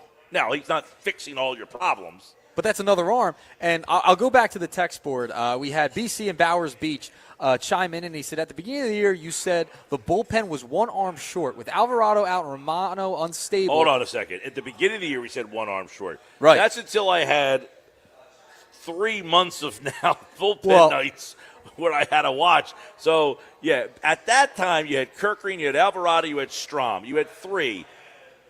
I think they were a guy short because they gave up on Estevez Right. and Hoffman and never replaced Estevez and Hoffman. They let those two guys walk and didn't bring anybody new in. They brought in Romano. Well, so they were one guy short. That's where I got that from. That's where he says, with Alvarado out and Romano unusable, is it possible the Phillies add 2 bullpen arms at the deadline? They have to. Bad They will. options for Top. I think they absolutely will. They have to. You know, and the Romano thing, I definitely said this in spring training. It was a roll of the dice. I mean, they knew he was coming off injury. He was not his all-star form last year. So it's kind of one of those situations where they were maybe hoping to get lucky, you know, I'll tell you low risk, what. high reward. I don't know if you guys were awake when he spoke last night, but the poor guy looked like he was about to break down in tears. I mean, I think you have a guy who knows I'm a shot fighter, man. Like you're feeling a professional athlete right before your very eyes, knowing I just can't get the job done. He doesn't want to come out and say I can't. He's like, but you could see it in his eye. The guy looked like he was about to cry almost. I mean, I actually felt bad for him. He's throwing 97 miles an hour, and he can't get anybody out. And he's thinking, like, what more do I need to do? And that's where Batalico last night said, I don't want to hear your velocity. Your location stinks. He's throwing 97 mile per hour straight fastballs. He's got no movement. 97 is not getting the job Everybody's done. going to hit that Right. in Major League Baseball. And right? I think the realization for Jordan Romano, you can hear it in his voice and see it in his face, that he has lost total confidence that he can be the pitcher that he once was. And that's a shame. And kudos to him for speaking, too. I will say, a lot of people will hide in their shy locker. away, Yeah. right. All right, when we come back, we got some audio from Dan Plesac about this team and what they look like. A lot on the bullpen. He was a closer. Milwaukee actually pitched for the Phillies for a little while there, Dan Plesac. So you'll hear what he had to say on the Takeoff podcast. We'll play some of those clips. We have more text messages coming in at 609-403-0973. You can get your voice heard, 609-403-0973. We know the bullpen stinks, but is there a light at the end of the tunnel here? You'll hear what Dan Plesac said about that. Football at 4, Jeff Mosher. We're actually going to get into a guy that doesn't get talked about enough on the Eagles. Stick around for that at 4 o'clock. The unsportsmanlike moment of the day. The Nuggets are on location. Live Nuggets today. Oh, live right Nuggets here. with flats. Yuri's Wildwood, Rio Grande Avenue, right over the bridge. Stop out, 50-cent wings, half-price pizza, dollar dogs, all the drink specials. Get your picture taken with my friend out there, Mr. Lombardi. I'm going to get my picture. Every time I take a break, I go out and get another picture. You never know when you're going to get it again. I know, it's true. Not too many more times. Don't say that. Well, I'm just saying during the summer. More Sports Bash coming up, 97.3 ESPN.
All right, more Sports Bash live at Uri's now. I think that when the game starts, little first pitch 3:45. I gotta have to look over the menu here. Now they got all the specials during the game. They've also got some other great stuff here at the Sliders Bar.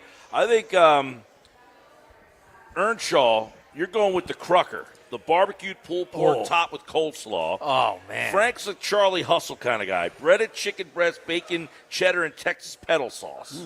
How about good that? to me. The Say Hey Kid, a little corned beef, coleslaw, Swiss, and Russian dressing. Our intern Alex had that last week. He said the thing was unbelievable. He said, so Alex was here last week. He was doing all the pictures on the trophies and stuff. And he said he had tried a corned beef special or corned beef for the first time ever, like earlier that week. And this was the second one that he ever had. And he couldn't even finish the thing. He had to take the other one home with him. It was so big. He had to box it up. You go in Schmitty, Shoeless Joe, The Wild Thing, The Great Bambino. Those are some great names. These Let are me the tell menus you. here. Happy hour every day, 3 to 5. $5 drafts, $5 house wine, $6 call drinks, 50% off sliders on the menu here. 50% off sliders menu.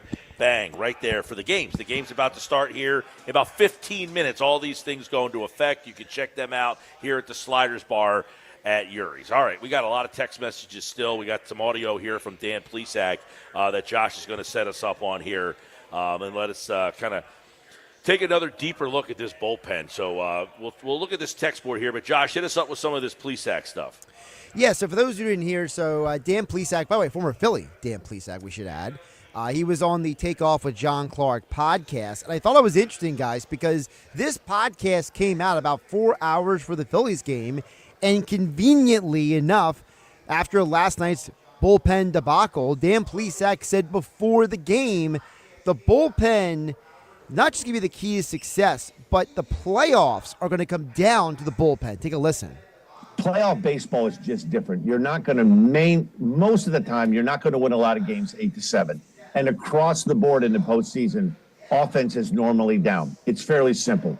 You're seeing a lot of ones and twos. There's a lot more intensity. There's a lot more pressure in those games than there are in the regular season game. If the Phillies bullpen performs well, they'll be playing well into the month of October. Well, I mean, yeah, he's he's not telling us anything we're unaware of. If their bullpen pitches well, I think the problem we all are sitting here thinking is, I don't trust that their bullpen's going to pitch well enough to get them through. Look, it was their problem last year in the playoffs, and they had a good bullpen. Their bullpen was not a problem last year. We were sitting here at Uri's on July 9th last year. We were talking about how good their bullpen was, and then they added Estevez. So I can understand what he's saying if their bullpen pitches well, but I think we got three of us here that would give an equal opportunity to pitch well than the three guys they threw out there last night. And here's another thing. Like, there's people that are very positive on the Phillies. Right now, they're tied with the Mets for first place. Great. All right. They're over 500. They're going to make the playoffs. Awesome. But what we are talking about here is a team with flaws, and the flaws that this team has will be magnified in the postseason. They're turning into the Sixers, Mike. That's what's happening with the Philadelphia Phillies. They are going to turn into the Philadelphia 76ers right now because they have flaws in the bullpen. They can't close games. Their bats, they go too cold. They have flaws there, too many platoons. It's like a wait-and-see kind of attitude. They just have too many flaws for when you get to the postseason. That can't happen. It was like when Ben Simmons would be in the half-court setting, they would just hack a Ben. It's like the Phillies, once you get to the bullpen, you can win a ball game if you're in the postseason, especially with this bullpen right now. I would be, ready to go if I was an opposing offense. Well, and Frank, when you get to the bullpen, to the playoffs, the game shrinks. Right, you start to micromanage even more than you do in the regular season, which means there's a lot of times in that fourth, fifth inning that they already start going. You turn it into a bullpen game. Now you're hoping with the Phillies starting pitchers with Sanchez and Suarez and obviously Wheeler that you can get 6, 7, maybe even 8 innings out of this guy and make those decisions lessen. But a lot of times, there's those 2 games where the fourth pitcher has to pitch and. You're starting to go in the 6th inning. The pitch counts up. You got to get him out of the game because he had 100 pitches in the 6th inning. And the next thing you know, it's a bullpen game in the 5th or 6th inning. Yeah, that's why this is all going to come down to the trade deadline for the Phillies and why this particular trade deadline is so imperative. I mean, I think back to 2022 when they made it all the way to the World Series. It was because of the bullpen. It was because Sir Anthony Dominguez and Jose Alvarado were this 1-2 punch from the left side, from the right side, and they were getting everybody out. It's funny you say that because I thought last night with the whole Kerkering and Strom, it almost made me think of 2022. I'm thinking to myself, the only two guys they can trust is Kerkering and Strom. It almost feels like 2022 where I said Dominguez pitched, felt like every single night of the week. And they were using Dominguez 2 innings at a time, and the next thing you knew, his arm blew out because they used him so much. Very, very true. But I think that for me, Kerkering and Strom, they should be the tick behind your top 2 relievers, which is why they need to get 2 high leverage relievers. I can't underscore enough how much Jose Alvarado has hurt this Phillies team by getting himself suspended. And really, the fact that he's not. And has never faced the music for it either. He has not. In fact, I even wonder out loud if the Phillies acquire 2 relievers, does he ever come back to this Phillies team? Do you even keep him for What August would you do with September? him when he returns? I mean, do you pitch him in high leverage situations knowing that he's not available for those situations in the playoffs? Probably. Or do you want to give those high leverage situations to somebody else so that they can get ready to pitch in those situations? Well, it depends who they get at the deadline. I mean, if they could get a couple arms at the deadline, those guys will probably take priority over when Alvarado comes back. And Alvarado will just be a guy you can use in those lower leverage situations that you can probably trust a little bit more just to get you to October. And on the B days when your Yeah. high leverage guys aren't available, you could pitch them. So I mean, it's not the worst thing in the world to have, but you really got to set yourself up for the playoffs if you're the Phillies and you do get a couple arms. How do they set themselves up, Josh? What's the next one from Dan Plesac? Well, setting themselves up, everyone agrees they need to get a bullpen arm, but Plesac says there's a specific kind of guy you cannot give up your top prospects for. Take a listen. I think if they have a chance to secure a legitimate guy, like let's say they could pull a trigger and get a guy like Mason Miller from the A's. Now, the A's probably don't want to deal Mason Miller, but let's say hypothetically that's the kind of guy you want to get. I think the thing that I always guard against is you don't want to give up the farm for a guy that you think, okay, is the guy a difference maker? Don't want to give up the farm. Aiden Miller or Painter for Mason Miller. Who's in, who's out?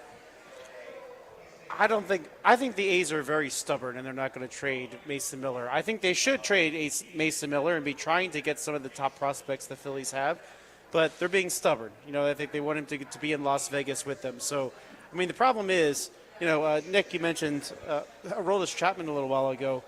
Too many teams are still in this race. You don't know that they're out of it and making deals. I mean, so it's really hard to start speculating who's going to be available and whether or not that player is going to be worth trading your literal farm for it. Right, and for the Phillies, this is what Dombrowski was known for, right? He was known for trading prospects, swinging big to get a big-time player in here. It seems like he is trying to thread the needle with kind of going for it this year as well as setting themselves up for the future. I think they have to pick one or the other. What direction do you want to go to? The deadline trades that the Phillies have made over the past couple of years have just not been good enough. They just haven't. This is the year where you're kind of in a pickle because Kyle Schwarber's in the last year of his deal. JT Realmuto's in the last year of his deal. Ranger Suarez. I mean, some of the core players here are going to be probably moving on. So you either go for it this year and wait. You're going to keep some of those guys, but I think you got to try this year. Why not? This is the last good year. Somebody on the text board says you don't try to try because the Dodgers are so good that no matter what you do, you're not beating them. They can beat the Dodgers. Yeah, they've beaten the Dodgers. They've had a winning record against the Dodgers over the past 2 years. They can beat the Dodgers. Are you kidding me? So I'm not worried about the Dodgers. If you're just scared with Los Angeles. Well, to be fair, the Dodgers are not healthy. Yeah, that's true. That's why you've beaten them. But the Phillies. You're not going up against the top of the rung there. I still think they've had a winning record. I don't think you should be scared of the Dodgers. The Phillies lineup is built to win. You shouldn't be scared of anybody. You have probably the best pitching staff in baseball, and you have a good lineup. If you can add to that and go for it this year, you got to do it. Yeah, I'm with you there. I mean, this clock is running out.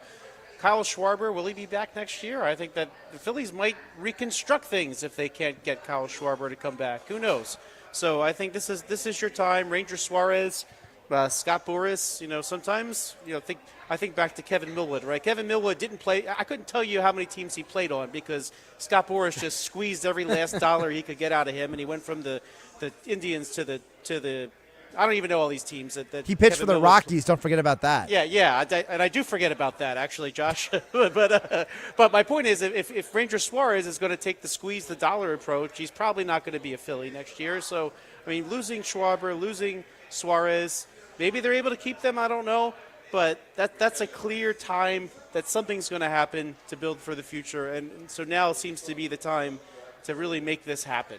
And by the way, you also have a ton of pitchers on your pitching staff that are signed for at least the next 2 years, right? Zach Wheeler, according to himself, 2027 is it for him. So you have a couple years with your starting rotation, so you could trade a McAble. Maybe even you can get a player that has, value beyond this year. You trade a Andrew Painter, who's, a guy that you're going to have control of, but also can make an impact this season too. And maybe you just keep the Aiden Miller because you're going to need more bats, I think, than pitching down the line. 609-403-0973. Some more text messages coming in. I do want to talk about one text we get almost all the time from our buddy Steven Ventnor. He keeps trying to slip Taijuan Walker into trades. There is no possible way that Taijuan Walker has any interest on the market. And now that he's on a pitch count, how much is the team going to want a guy on a pitch count who really can't pitch, who has a big contract? And quite frankly, listen, there are teams that are desperate for pitching. I mean, I said before, maybe a team that's so desperate for pitching, but the problem is, the trades that you're like sending, the ones that poor Steve keeps sending me is you're sending Taijuan Walker to a team like Minnesota who doesn't want to pay Taijuan Walker, or they don't want a veteran pitcher. They want young pitchers. They don't want a Taijuan Walker. So you would need to find a team to take Taijuan Walker. It doesn't even exist, but I'll play along just because I know Steve tries really hard.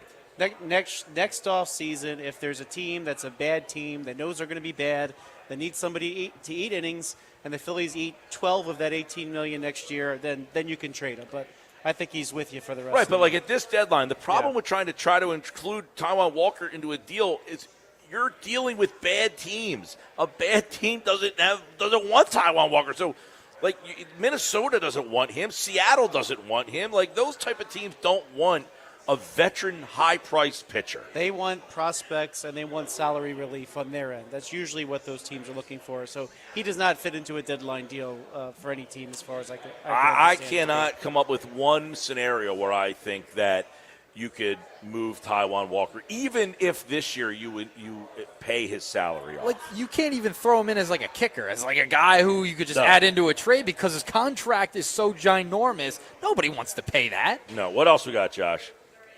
Well, you guys talked about the starting pitchers. I did want to hit on what Plesac said about the starters because a lot of the conversation we've been having is, remember, Dave Dombrowski said to Jason Stark and Doug Glanville, hey, you only can use 3 starters in the postseason, right? When we talked about, well, who could get bumped to the bullpen, but Plesac doesn't think that the guys that we are thinking of are viable options for the Philly bullpen either. Take a listen. You're looking for swing and miss in the 8th and 9th, and you're looking for strikeout guys. You're looking for keeping the ball out of play. And I don't know if the Phillies have one of those guys outside of Zach Wheeler. You said, hey, let's put Zach Wheeler in pitch. That's not going to happen. It's just not feasible. You would never do that. I don't know if they have that guy in the rotation that's a guy that says, okay, forget about the 3rd and 4th pitch. Take the 2 you have, the fastball, the breaking ball, or split, and use that in the 9th inning. Well, listen, they don't have. They got no inning options for the 9th inning. I like Kerkering. He has been disappointing to me in terms of I thought he would take that next jump to be the closer. I don't think Kerkering trusts his stuff enough to be the closer. And I actually disagree with him that you need 3 starters. You need 4 starters in the playoffs typically, the way they stack it right now. There's fewer days off than there used to be. And then if you have 4 starters and you have Aaron Nola, who you can't really count on, well, the Phillies don't have anybody to really kick to the bullpen right now necessarily.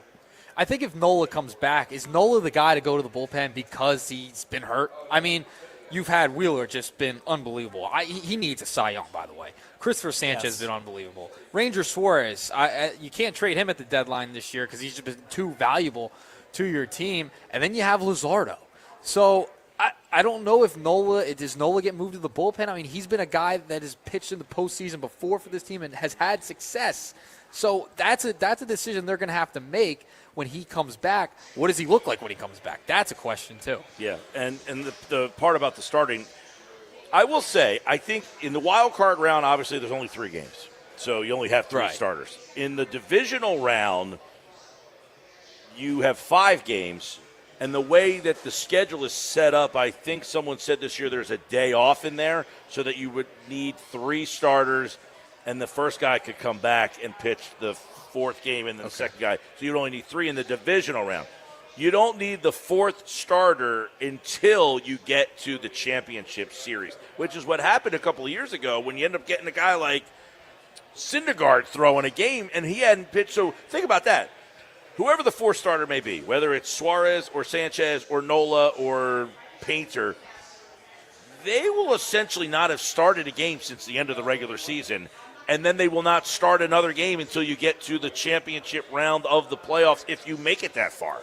Well, let's remember, too, it depends where you're at the end of the season, because if you need Zach Wheeler to pitch that big game that clinches the division for you and you're not the division winner that gets a bye, well, you might need him to pitch the next day. So someone to pitch the next day. So then you need to have won the division with a few days to go to really set it up the way that you're speaking. All right, we got plenty more to go, including the unsportsmanlike moment of the day. First pitch about to start from Yuri's here in Wildwood. We got the Sliders Bar menu. Let's see what we got here. We're going to have to order something. We're starting to get a little hungry here, boys. Let's get a little something. We got the wings. Got I like a place that offers tater tots. You don't see that very often. Big tots guy. Little pizza there. You got the grilled hot dog for $1 for the Dollar Dog Day here today. Sliders Bar right when you walk in. First pitch about to begin. Phil's and the Giants. We'll be talking about that. Plus, football at 4 on the way. I'm going to talk about a guy with Jeff Mosher who I think we don't talk about enough. Stick around. That's in 15 minutes on the Sports Bash live from Yuri's in Wildwood at the foot of the bridge on 97.3 ESPN.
He was the number 1 overall pick. He took the Rams, who were a terrible franchise, by the way. We do not forget how bad the Rams were when they drafted Jared Goff and that they had just moved to a new city. He took them to a Super Bowl, and he completely revitalized the Lions and got them to an NFC Championship game.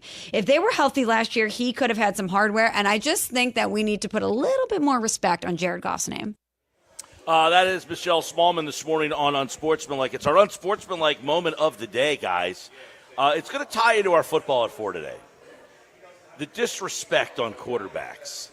Jared Goff, disrespected or, he got to a Super Bowl. He was the number 1 overall pick. He got a team to a Super Bowl. When you draft a guy number 1 overall, you're hoping that he gets you to a Super Bowl and wins one. He got the Rams to a Super Bowl. He did not win. He has now made a rotten franchise in Detroit one of the top teams in all of football. He has made them a respectable team. Do we put enough respect on Jared Goff's name? I don't think we do. Mike, I don't think Jared Goff gets enough love. I mean, he got traded with Matthew Stafford. They swapped teams. Stafford goes on to win a Super Bowl with the Rams, but Goff's been really good. I mean, the Lions have turned around with Dan Campbell, Goff. I mean, I don't think he gets enough credit. I think he's a top 10 quarterback, arguably, in the league. Maybe 9 or 10, but I think you got to give him credit. I mean, he was also a number 1 overall pick, too, like you mentioned. Yeah, well, the fact that he's the number 1 overall pick, I think that gives you this perception that you need to be a franchise quarterback. Do we look at Goff as a franchise quarterback? I think that's the discussion. If I said Jared Goff is the number 1 overall pick, do you feel like you got the ROI that you would hope for out of the number 1 overall pick? And I think getting to a Super Bowl and making the Lions a viable franchise would say that he has fulfilled his duty as the number 1 overall pick. And I'll tell you what, he's also had a better career than Carson Wentz, who's taken 1 pick ahead of. Hey, don't forget, tomorrow we'll have Stump the Sports Geek back. We usually do it on Wednesday, but since we're on location today, we'll save it for the studio because I think Josh would cheat. If I wasn't in the studio, I think he would cheat on the answers. That's I don't know about that one. I don't know. So tomorrow, the prize, we got those tickets to see Joe Conklin at Wildwood High. I got a bunch of them right here. So we're going to be doing some the tickets tomorrow for our listeners for Stump the Sports Geek. And, that'll be tomorrow. I don't know the category yet. I got to figure out a good category for this week's Stump the Sports Geek. We're live at the Sliders Bar right here. And don't forget, next couple weeks we'll be off. But we'll be back on Wednesday the 30th. So make an appointment to come out and see us here at the Sliders Bar at Yuri's Waterfront Restaurant on Rio Grande Avenue. We got the Phillies game on. No runs in the first inning, right? Correct. It's a good bet for the Phils. No runs in the first inning. That's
Football at 4, powered by the Inside the Birds podcast, brought to you by Bet365. Whatever the sport, whatever the moment, it's never ordinary at Bet365.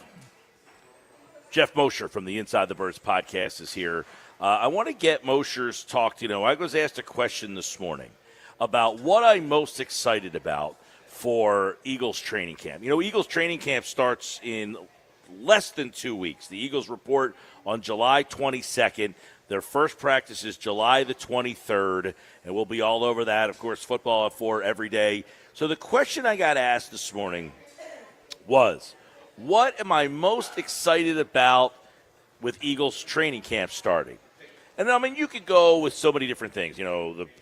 Are you excited about a right guard battle? Probably not, but at least there's something to pay attention to there. You got the cornerback spot, you got the safety spot, you got the linebacking spot, you got all that stuff going on.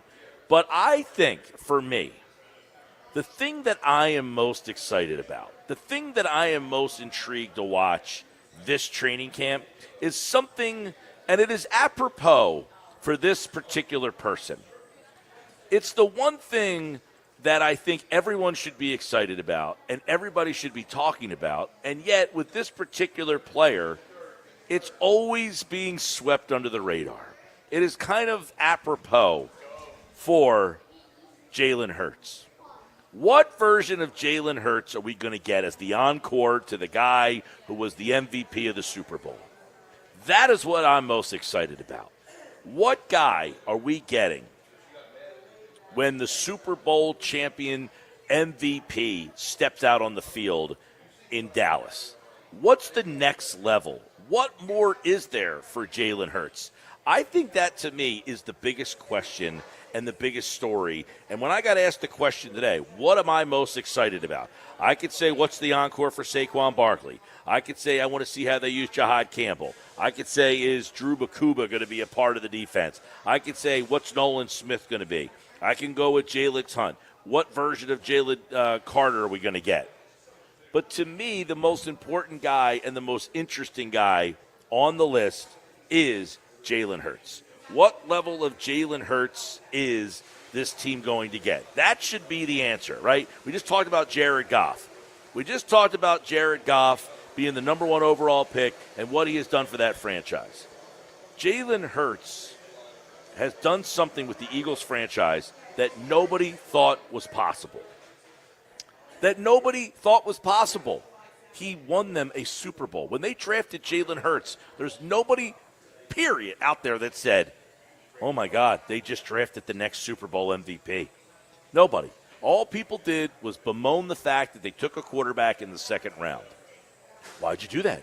We already have our quarterback. Why would you do that? They already have the guy. They just signed him to this big deal. Why would you take a quarterback in the second round? So the question I got asked this morning was, what am I most excited about for this Eagles training camp to begin? And Jeff Mosher, my answer is, I want to see what the encore is for Jalen Hurts. I feel like he's the guy that is always disrespected. He's always the guy that is kind of under the radar. But I want to see what's the next step for Jalen Hurts as Super Bowl MVP, Super Bowl champion, guy that got to the Super Bowl, guy who's never missed the playoffs. I want to see what version of Jalen Hurts we get. That would be my answer, Jeff Mosher, about who or what I am most excited about as we get ready for training camp next week. Why is it that Jalen Hurts is always the afterthought pick, right? I think Mosher's frozen. He looks like he's frozen. He looks like he's just kind of looking at me here.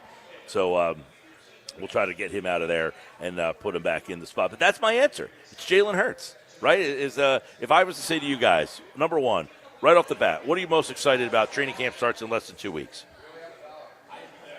I think it has to be Jalen Hurts. I think Wow, it has to be. You're going with Jalen Hurts. The guy's a Super Bowl MVP. I like this. I really like this. Okay. Because, he is someone that, nobody really expected him to be this good.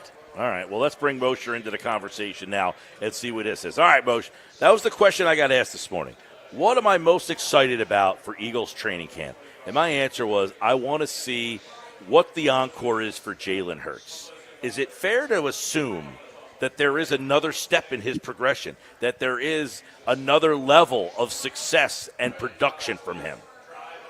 So that's a good question. Is it fair to assume that there is? I think yes. There's going to be there's going to be a progression, but at the same time, he's been a starting quarterback for about 5 or 6 years now, and you know, I don't think you're going to see, and I could be wrong, but I don't know if you're going to see something that's such like a big step up as far as he's a different kind of quarterback. I feel like that we've gotten to a point where you know what his strengths are. He has a lot of them. He has a couple of limitations, just a couple. Um, so if you were to really be ticky tack and pick apart like the fact that he doesn't throw very often, if ever, in a game in the middle of the field, I don't know that that part of him will ever change. If it does, I think then you're looking at a player who could easily be considered the best player in the NFL. I just think there are just a few things that he doesn't do that probably separate him from that list of people who are just elite at everything. But so I'm like you, Mike. I think it's fair to assume there'll be parts of his game that get better because they do every year. But I'm just not sure how higher the ceiling is going to be. Well, if I was to ask you then, Jeff Mosher, what's the next step in the elevation that you want to see from him? I mean, because no one's ever a finished product. Like, what is the next thing that you want to see him be a part of or something different from Jalen this year?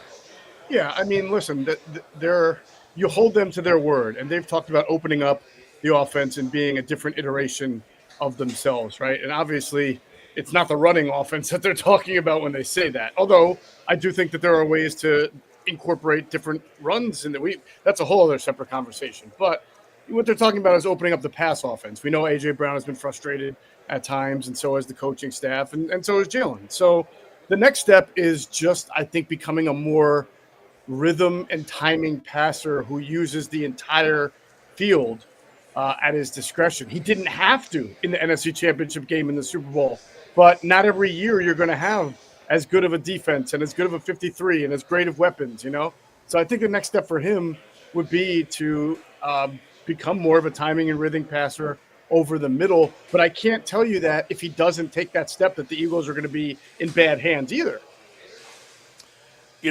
We talk about lists all the time. This is the list season, blah, blah, blah. And he's generally not included in the top 5, top 7, maybe top 10. Why is that in your mind? What more does he need to do to kind of win those people over? Or is that just not going to happen? Yeah, I think in some regards it may not happen. In other, I think only a few people have I ever seen not put him in the top 10. When you talk about disrespectful, I think that's fair. I really don't think Jalen Hurts is disrespected as much as maybe Philadelphians think he is, because I would say there are some really good quarterbacks in this league who probably accomplished more with less, and they're just as good, if not as good. I have no problem with putting Jalen anywhere in that second tier beyond like the top 2 or 3. And he could be 4, 5, 6. I don't care that to me, but I don't think that's disrespectful. Everybody talks about, well, he beat Patrick Mahomes. He's a Super Bowl champion. But like a lot of these people are the same people who said Joe Flacco wasn't elite when he was going to the playoffs every single year and finally won a Super Bowl and won a Super Bowl MVP. Winning a Super Bowl and Super Bowl MVP is great, and it validates your career when you're really good, but it doesn't make you the best at anything, one position, just because. I would agree with that. He's just an interesting one because I think we look at Jalen, and again, this conversation today is based on our unsportsmanlike moment of the day. It had to do with Jared Goff as the number 1 overall pick. Has he fulfilled his duty as a number 1 overall pick? He got to a Super Bowl. He's made the Lions a respectable franchise. Like, I think Jared Goff has done his duty as a number 1 overall pick. But when you are Jalen Hurts, I don't know what more he could do to win people over who still question whether or not, and you're like, well, he's won a Super Bowl. he's been the MVP of the Super Bowl. That's different from the Brad Johnsons, the Trent Dilfers, that level of quarterback who were the game managers who got to the Super Bowl and someone else. He was the MVP of the Super Bowl and a big part of why they got there, and yet doesn't get he's not in the Lamar Jackson, the Josh Allen, the Joe Burrow. Is there anything he could do to get put into that category, or not really? I think he could. I mean, if he wins a bunch of Super Bowls more, I mean, I certainly think he can. I guess I would ask this, Mike. Like, Troy Aikman won 3 Super Bowls, right? Is that correct? Troy Aikman won 3 Super Bowls? Yes, he was quarterback for the 3 teams. Right, and I think he was a Super Bowl MVP for at least one of them, if I'm not mistaken. And he's in the Hall of Fame, but I don't think Troy Aikman is considered like the top 3 quarterback of his era. So is Jalen Hurts the modern day Troy Aikman, is what you're saying? And what I would ask is that disrespectful? Does anybody look at Troy Aikman and say it's really disrespectful? How would you compare Jalen Hurts and Lamar Jackson?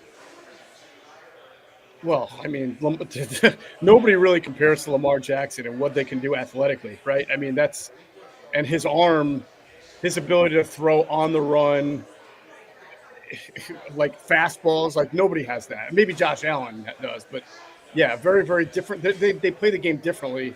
But I do think Lamar Jackson is a little bit more of a ball distributor. They're different sets of weapons, and clearly he likes his tight ends. He throws to Likely, throws to Andrews. He's not as reluctant over the middle, but he also has maybe the best arm in the NFL. So you're less reluctant to less afraid to make throws like that when you have that kind of arm and riverboat gambler mentality. So you don't find that in a lot of human beings, let alone quarterbacks. So he's amazing. So I don't know. Are you asking me who's better, or like where would I put him on the list or something? Yeah, I think. Because I think a lot of people look at Lamar as a guy who has not won the big game, can't win the big game because of the deficiencies in the pass game potentially. Now, he's an interesting one because he really hasn't had the weapons. Jalen has the weapons. So if you flip-flop them, has Jackson win the Super Bowl and Hurts is in that situation, I think if those two guys flip-flopped, they would be interesting. Yeah. Lamar played a pretty darn good game in that AFC game. I know that there were the 2 turnovers, and that happens, but he played a pretty good game there. Mark Andrews drops the ball that otherwise could have made a difference in that game, right? If that's the game I'm thinking about, yeah. So I think the book on Lamar is not closed. He can win a Super Bowl next year or the year after or 5 or 6 years later, and then you're going to look back on his career and say this guy won all these playoff games. He won a Super Bowl. He is the Aaron Rodgers of his time. He may only be one, but he made ridiculous, athletic plays. So he's a great quarterback. That's why I hate the whole ranking. Like I put a couple of guys in the elite, like Mahomes. I think is definitely the elite quarterback of the generation, the era. I do think Joe Burrow is fantastic quarterback with very few flaws. But then even after those two, and Lamar is probably in there. I would put those 3 guys as like in my upper echelon, put them in a blender. All 3 of them are amazing. Mahomes is the most accomplished. And then anybody after that, if you want to put Jalen Hurts after that, that's fine. I got no argument with it. But I also don't argue if you put Matthew Stafford in it or Josh Allen in it or somebody else. Yeah, Josh Allen's another interesting one because he hasn't won anything, but he's been the MVP. And Hurts, it's just like, that was the interesting part. Like, the conversation was, what am I interested in? I want to see if this is the year that Hurts finally gets that recognition of he's in that level with those group of guys. Because it always seems like he's the other guy, yet he's had more success than all of them. What level of success do you have to reach to get to that next level of I don't know. Recognition, I guess. I'll throw, not only will I use the Troy Aikman reference, but how about Terry Bradshaw? He has 4 Super Bowls. He played really well in a couple of Super Bowls where they had to throw the ball a lot to to Stallworth, right, and Lynn Swann, I believe. And he won a couple of Super Bowl MVPs, but nobody says that Terry Bradshaw was a top 3 quarterback of his era because he also threw a truckload of interceptions. He didn't throw the ball a whole lot. He wasn't the most accurate guy in the world, but they're both in the Hall of Fame, and they're both recognized as some of the best to ever play the game. So is that not good enough? Like, do you have to be considered number one when there are clearly a guy or two who are just better than, like, Joe Montana was better than Troy Aikman? Is there anything Troy Aikman could have done? I don't know. Like, Well, you know, and by it's the way, Dan Marino is probably better than Troy Aikman, but Dan Marino only won one Super Bowl. Is there anything Troy Aikman could have done? I don't know. yeah. All right, Jeff Mosher, of course, from the Inside the Birds podcast, InsideTheBirds.com, football at 4. We'll do a Monday Mosher mailbag. We're going to have a couple Mondays left before the start of training camp, so we'll do 2 more Mosher mailbag Mondays on the offseason. Then we will be into training camp mode, and, of course, that will be all right here on Football at 4. Jeff Mosher from the Inside the Birds podcast. Thanks, buddy. You got it. Take care. All right, Football at 4 today, powered by the Inside the Birds podcast. It's brought to you by Bet365. Whatever the sport, whatever the moment, it's never ordinary at Bet365. All right, Frank, why don't you fill us in on what we've seen here with the Phils in the they're up, what, 1-0? Up 1-0. Alec Boehm with an infield single, moved to second on an throwing error by Matt Chapman, moved over to third by Nick Castellanos, and scored on a JT Realmuto single. Little small ball there, Yeah, a little Earnshaw. small ball.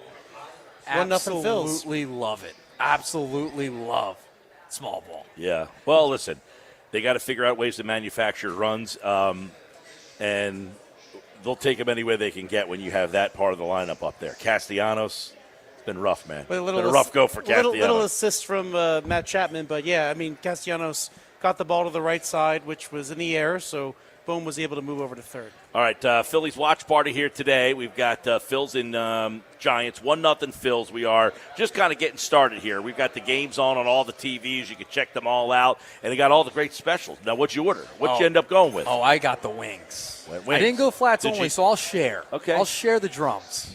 I went Charlie Hustle sliders like you I suggested. picked it Mike. out. So Yeah, there you got go. it right. I went hot dog, too. Getting those dollar dogs there, Mike.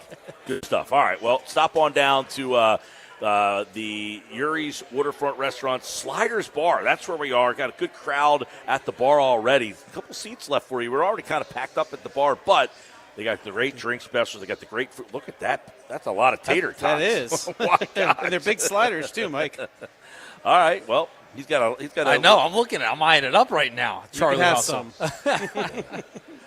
By the way, Phil, they lost last night. We talked a lot about that. You got the poll question up. Mismanagement of the bullpen by Topper, or just a lousy bunch of options. Keep voting at 973 ESPN, at Mike Gill Show. Let's update the poll question. That's 70-30 right now. Lousy options, 30% mismanaged by the manager last night, which I think is fair. I think it's about 70-30. I would say lousy options is the problem, and the manager mismanaged his lousy options. It's the micro versus the macro, essentially, in this case. Yeah. All right. Well, we got plenty more to go, including live nuggets. Live. Here. Live at Yuri's, Waterfront, Wildwood. Phillies game just started. Stop out, see the show, see the game, get your picture taken with the Lombardi Trophy. It's hanging out in the hallway right there, right when you walk into Yuri's. If you want to come inside the Sliders Bar, it's a little cooler in here. You want to go outside, sit on the deck. It might be a little hot outside. You pick, watch the games right here on all the TVs. It's a Sports Bash Live on 97.3 ESPN.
All right, 426, Phils and Giants. What inning we got here? Give us a little update, Frank. Well, Phillies 1, Giants nothing. We're in the third, top half of the third.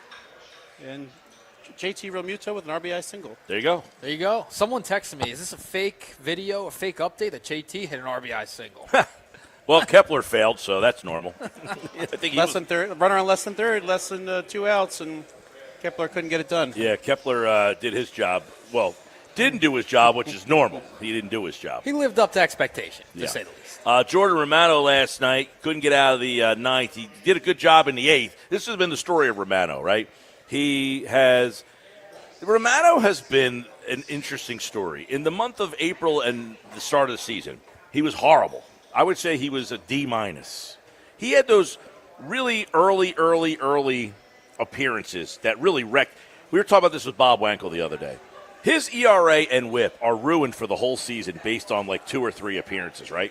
He had those appearances in like the first series of the year against the Nationals. He'll never recover from that the whole season. So the month of April, he was horrendous.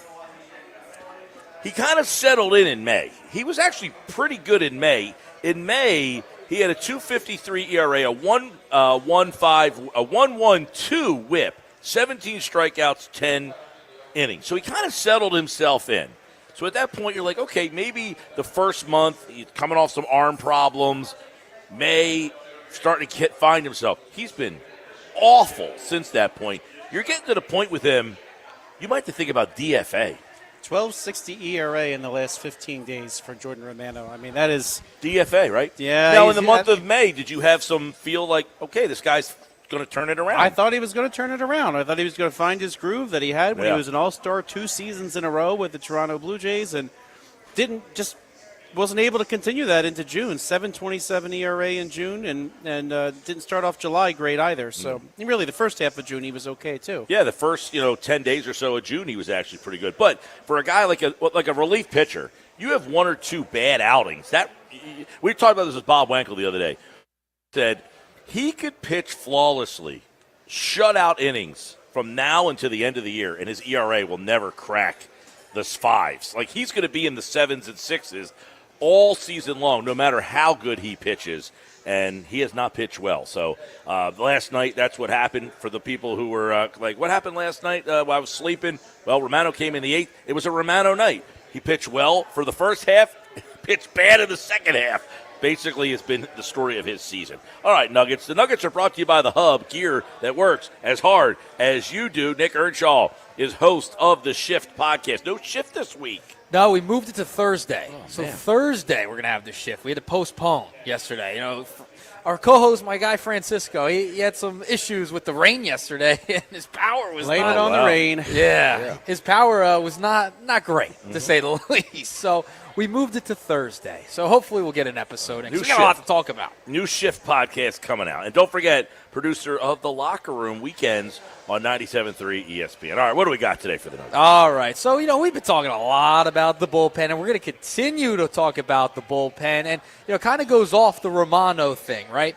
So Jim Bowden did a mailbag, and we mentioned it earlier in the show. But there was one little part that we didn't mention yet today, and that is a trade proposal that Matthew D. sent in to him that said Pirates trade David Bednar and Dennis Santana to the Phillies for Justin Crawford. Who says no? Jim Bowden says no. He says, I think the Phillies say no. Crawford is slashing 340, 413, 447 in AAA, and is an elite defensive center fielder. The Phillies shouldn't give up on him yet. I like Bednar and Santana, and I think they should pursue a deal for both, but that's a steep price for just a year and a half of 2 relievers. Both are going to be free agents after next year. The Phillies should be able to get him for a lesser prospect package. What do we make of that? I'm a little surprised by that, Frank. I think that Justin Crawford for those 2 relievers probably would be a deal the Phillies would do. Do you think the Phillies would say no?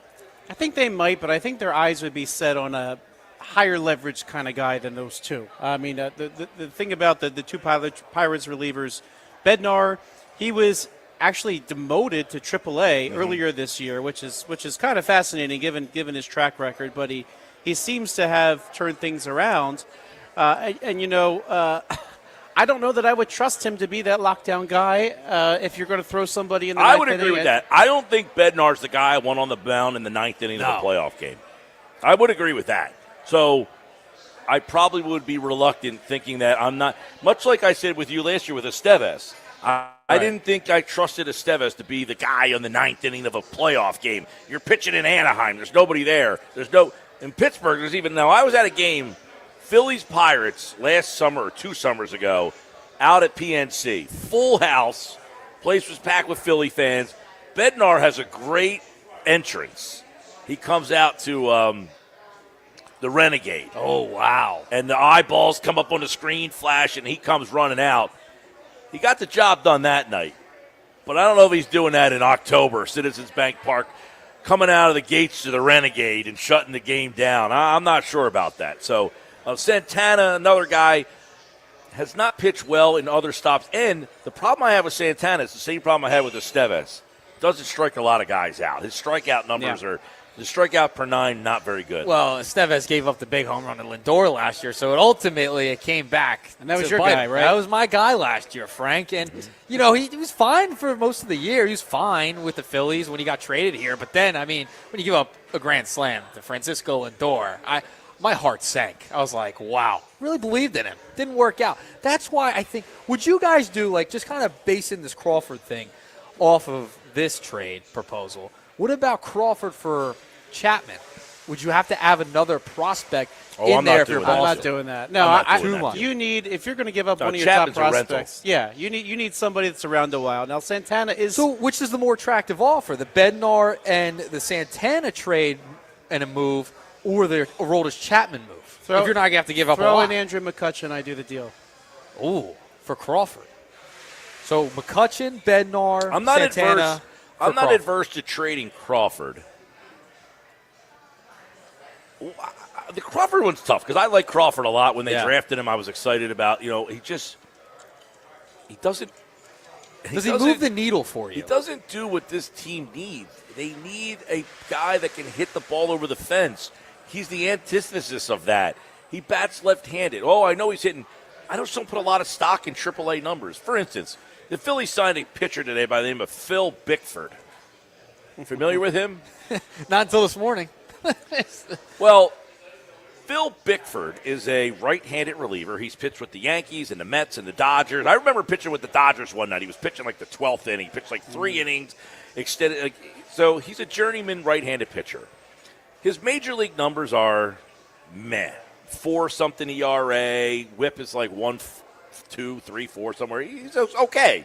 Just a middle-of-the-road journeyman reliever. He's pitching in Iowa right now with the Cubs, Iowa Cubs. He's got a 0.75 ERA. He's got like 37 strikeouts in like 20 innings pitched. When I say I don't put a lot of stock into the AAA numbers, I take them with a grain of salt. Phil Bickford is not coming up to help the Phillies bullpen because his numbers are so good at AAA. You don't look at his AAA numbers and be like, oh my God, this guy's got a 0.75 whip, which, by the way, is outstanding. A 0.75 whip is it's great. Unbelievable.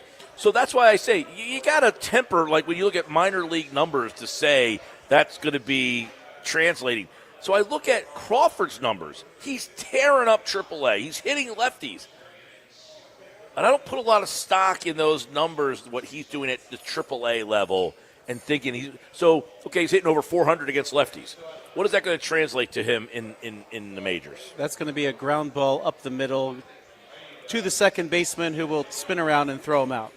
Yeah, I listen, Crawford's a guy I think is expendable. And I think we also have to look at this with that Bednar and Santana proposal, right? Remember, the Phillies might have to outbid other teams for arms. There's a lot of teams that need bullpen help. The Phillies desperately need it. So are they willing to overpay and give up a Crawford? They would have those two under control through 26. Okay? So do you have to overpay because you're now bidding against other teams? Crawford's a guy, is he expendable? I know center field's been an issue for years, and you kind of want to keep him. But if you're going to go for it this year and you want to win a World Series or at least make a run, Well, you have to overpay. I said before, I think the Phillies will try to trade Justin Crawford, excuse me. What about Phil Mattingly? Phil Mattingly's going to trade Jordan Crawford. I think that they will try to trade Justin Crawford. If a move is there that they feel comfortable with, they are not adverse to trading him. If they don't find the move, did someone just go yard? Ask Bryce Harper, by the way. Oh. got his swing back. That's Bryce a story Harper. of a game right there. So Harper with a home run. Solo shot. Solo homer makes it 2-0 Phils. If they cannot find a move for Crawford, July 31st, August 1st, Crawford will be playing center field and Kepler will be DFA'd. That's how I see it. Who's playing left? Marsh and Kemp. Okay. So Marsh will go over to left with Kemp. They'll platoon in left field. Kepler will get DFA'd, and Crawford will be the center field. So I think the Phillies are fine with playing Crawford. So people keep saying, why haven't they called him up? Why not call him up? They don't want Crawford to be able, where he comes up with great minor league numbers and then comes up here and struggles, and the phone calls start to dissipate. They want the phone calls based on his AAA numbers, not on his major league numbers. Yeah, I think it's very fair to say that he is part of the picture at this trade deadline. Either he goes or he figures into their plans. I think that's very fair to say. They're not going to trade all of their outfield options, but if they trade one and they're getting something back, I think what comes back is going to be a really important part of this equation. If they do, pull off a Buxton. Jason Stark was pretty adamant that they're not in the market for a rental. Yes. So True. But Buxton, Which would be Chapman. Chapman. But if you don't have to give up a lot for Chapman, he could be one of your arms. No, you I think you could go after two arms. I think they would trade a mid-level prospect for Chapman. I don't know. Right. that might be what you trade a Tait for, or Arun Escobar. Escobar just got promoted. Yeah. Tait for Tait, Chapman? Maybe. I mean, that maybe if they you're, overpaid a little the bit thing. last year for Estevez. Here's the thing: if you're not making the big move on the 29th of July, like Ruben Amaro used to do, that was his trade day, right? Right. And then the next couple days were quiet. If you're at the very last minute and you need to do something, you might find yourself swallowing hard and doing something like that. Now, Escobar being a middle infielder, that you're more apt to say I'll pull the trigger on that because I've got Aiden Miller, I've got Trey Turner, I've got Royce Stott. Now, I don't know what's going to happen with Stott. I mean, I don't know if he's a long-term second baseman, how they view that situation. But you have young guys in the middle of your infield with Miller and Stott right now, so you could probably look at Escobar as an expendable guy at the trade deadline. And, I mean, if you need to sign a free agent, finding a middle infielder isn't the end of the world. It's Right. not like it's one of those pieces you Yeah, can't you can sign one for replace. $300 million. Well, Should have been an all-star this year, though. Should have been. Okay. Should have been an all-star this year. All right. Moving along, nugget number 2. Speaking of all-star game, I don't know if you guys saw Actually, the story. so after we did the Nuggets the other day, Yeah. and we were talking about this, we did a little bit more research on this. Some of the guys that made the All-Star team actually are having a better year than – it was less egregious than – like, after looking at the numbers. Turner's number 1 in hits. He's number 1 in batting average. He's in top 3 in all the important categories in the National League. I know defense. No, I'm not even counting defense. I'm talking about a lot of these guys had better on-base percentages. They beat him in 4 of 5 categories. He's in, top 3 in most categories, though. Well, he not on-base percentage, not home runs, But he's number not 1 RBIs. He's the league leader in hits. National League leader in hits. Yeah. How do you not have that guy on the All-Star team? Well, you know what's funny? In Frank's baseball, ready to go. I see Frank Today in going. baseball, if you haven't noticed, no one cares about your I batting know. average anymore. He's got the most hits. I mean, come on. He's been great. Anyway. I'm not saying he wasn't been great. I'm just saying there were guys that we were throwing out there, and then when you do look at their numbers, they are basically beating him in 4 or 5 categories. But for shortstops, he's yeah, but at you the top of the understand top. that they had I to. know. One guy gets voted in. You're making me defend Trey Turner. This doesn't happen often. One guy gets voted in. The other guy was the only red. I know. And by the way, the guy who made it from the Reds, he's having a better year than Turner. I love Ellie De La Yeah, Cruz. I can't say I love Ellie De La Cruz. Lindor was voted in. You're stuck with him, and then De La Cruz. It could be one of those things where you needed a red, and You that's needed the a most red. obvious And by the one. red, if you were looking to take one of the shortstops, De La Cruz, And he's or the more Turner, exciting guy. I you're get it. I taking know. De La Cruz. He's having a better year than Turner is. But over Olsen and some of the other infielders, I would have taken Turner. I think See, he'll get in. I think, again, we were talking Olsen. I think you just say sight unseen. Olsen's having a better year than Turner is in every category but batting average. But he's got a better on-base percentage. He's got more home runs. He's got more RBI. The only area he was not beating Turner in was batting average. But for shortstops, top 3 in almost every category. That's all I'm just saying. I'm putting it But out how many there. shortstops do you need on your roster? Right, 2. I know. All right. I think he should have been there. I really do. think he With should the have been most hits and better batting average. I mean, come on. I think he should have been It's there, important. but it's way less egregious than Sanchez Okay. with the number 3 WAR in the league not making it. Right. I agree. Put it this way. Sanchez and Suarez could have gotten into The guy from the Marlins is pretty much having a better year than Turner. You Every want to find a way to hurt Turner. I'm just saying, if you go look at it, because I think you just look at the guy. I don't even remember the guy's name from the Marlins. Storms or what's his name? The outfielder. Yeah, I know you're talking, but he's an outfielder. He's an outfielder. And that's where Turner should be, but I get that's that. another conversation. But somebody has to make it for the Marlins. But you're saying that guy's numbers are better than Turner's across. He's got a better on-base percentage, a better home runs, more RBIs. I think the stolen bases were about the same. Again, Turner's one spot that he has on all these guys is the batting. Jeff Kerr put out the ranks among shortstops the other day. He's first in batting average among shortstops in the National League. First in hits, first in stolen bases, first in doubles, second in runs, second in triples, and third in OPS. Yeah, Those are great numbers. But he didn't get voted in. It's crazy to me. Crazy. Well, to me. maybe you should have gone to more games. You could have voted more. Could have Just do it online now. You don't even. Yeah, you just do. There's no hanging Chad ballots Don't anymore. you miss the days where everybody's passing the ballots down and you're voting with your parents' keys? You know, you're using the key to. All right, next which time never worked. I'll spend 6 hours just voting for Trey. How about that? And what are you making me to defend Trey for? I can't stand his defense. Come on. Nobody makes the All-Star game for I know. defense except for I know. Ozzie Smith. I know. I agree. All right. Speaking of the All-Star game, nugget number 2, after we got off that. Did you guys hear that they are going to be implementing the ABS system? I don't know why they're doing this the to themselves. All-Star game. Why are they doing this to themselves? Why? That's what I have in my notes here. Why? With a question mark. Why? Why would you add it to the All-Star game? It means nothing. You just add it to the game. Why would you add it to the All-Star game so you can let everybody see that it works? Add it to when Phil Cuzzy's behind the plate. That's when you add it.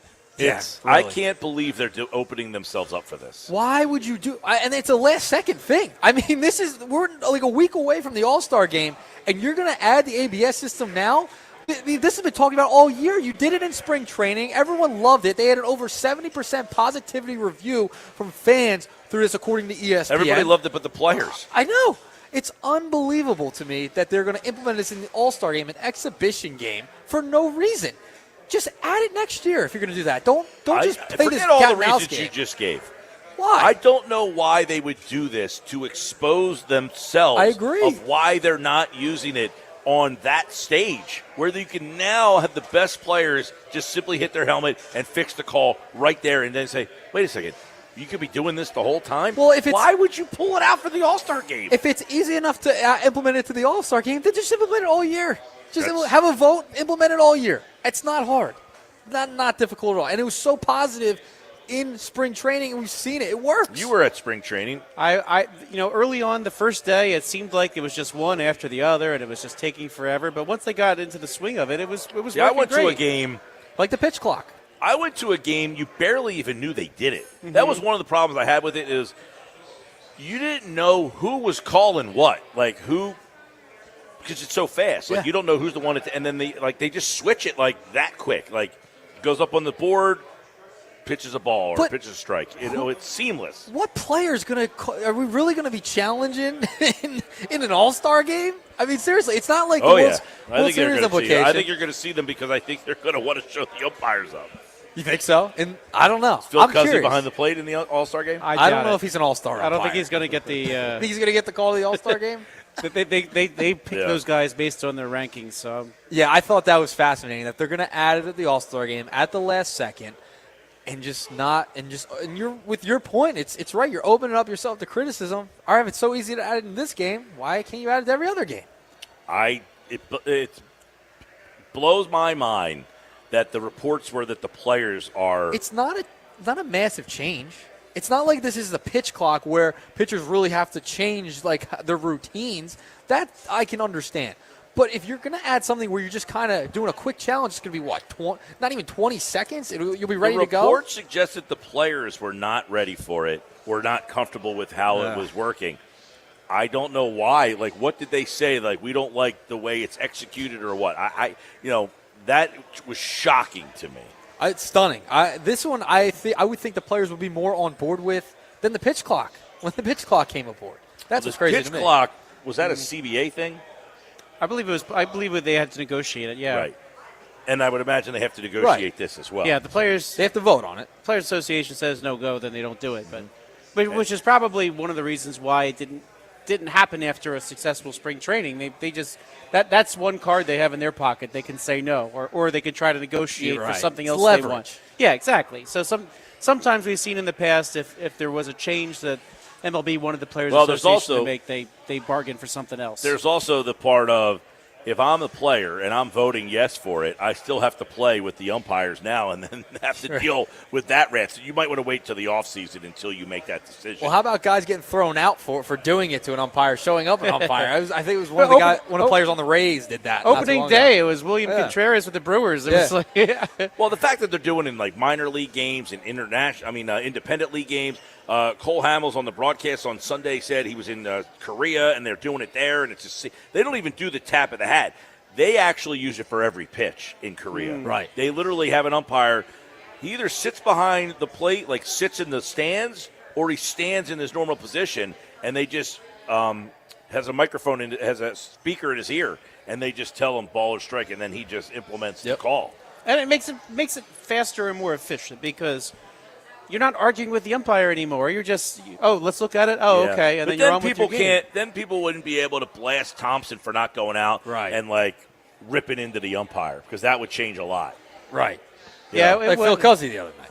Yeah, I mean, did you want him to go out and argue with the umpire? That didn't bother me either way. But there just aren't arguments anymore because most of this is resolved. Or if it's an argument, it's about something procedural that has nothing to do necessarily with the call itself. Last night I had a call in the game that I argued.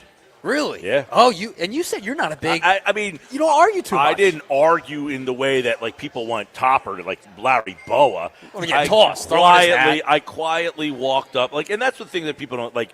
There are ways that you do it without showing the umpire up. I just quietly walked up. I asked a simple question. I asked if he could get some help. The guy asked for help. They overruled me, and then my guy They tried to pick him off second base, and he got hit in the fun area, right? Yeah. And so he was down. On my way out to go make sure the kid was okay, that's when I gave the umpire a little piece of my mind. But very quietly, I said, hey, see where that kid just got hit? Same thing happened to my hitter that you said hit his bat. I want to see Mike. Like, someone's got to get Mike on video. Some call's going to get him so upset. Nah. He's throwing his hat. I mean, he's going to be kicking dirt on home Can they plate. stream these games, Mike? I need to see. They are streamed, actually. Well, yeah. I'm going to be locked in. There'll be proof. So we'll see Mike on the stream arguing with the umpire there. All right. Yeah, I pretty much I would say Rob Thompson is high strung next to me. Wow. Yeah. Interesting. I'm going to tune in. Maybe you get tossed tonight. Tonight could be the night. I've been coaching for 20 years or so. I've never even come close to being tossed that I am aware of anyway. Okay. All right. Yeah. One day we'll get there. All right. Speaking of getting annoyed, before we get out of here. I just don't find it very productive. It's not. From talking to umpires, by the way, the people that They don't want to throw you out, right? No, they would say, you doing that, yelling, blah, blah, blah, that's not helping it out. That's not helping it out. All right. 76ers last night, final nugget. No VJ Edgecombe again.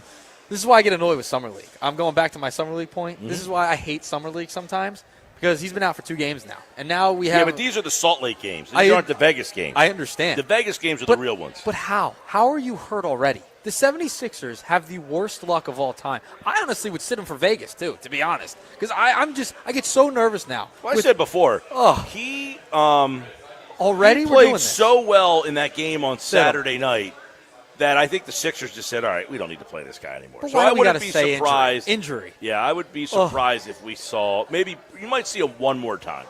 It's fine. Vegas, I don't even need to see him in Vegas. Well, I say, listen, smart, you don't play him. Selfish, I want to see him. Like, that's what I love. See, the NBA has one unique thing that all the other sports don't. You get drafted on Wednesday night, you're playing in a game on Saturday. Right. The other sports, you draft a guy in April, you don't get to see him until September. Baseball, you might not see him for 5 years.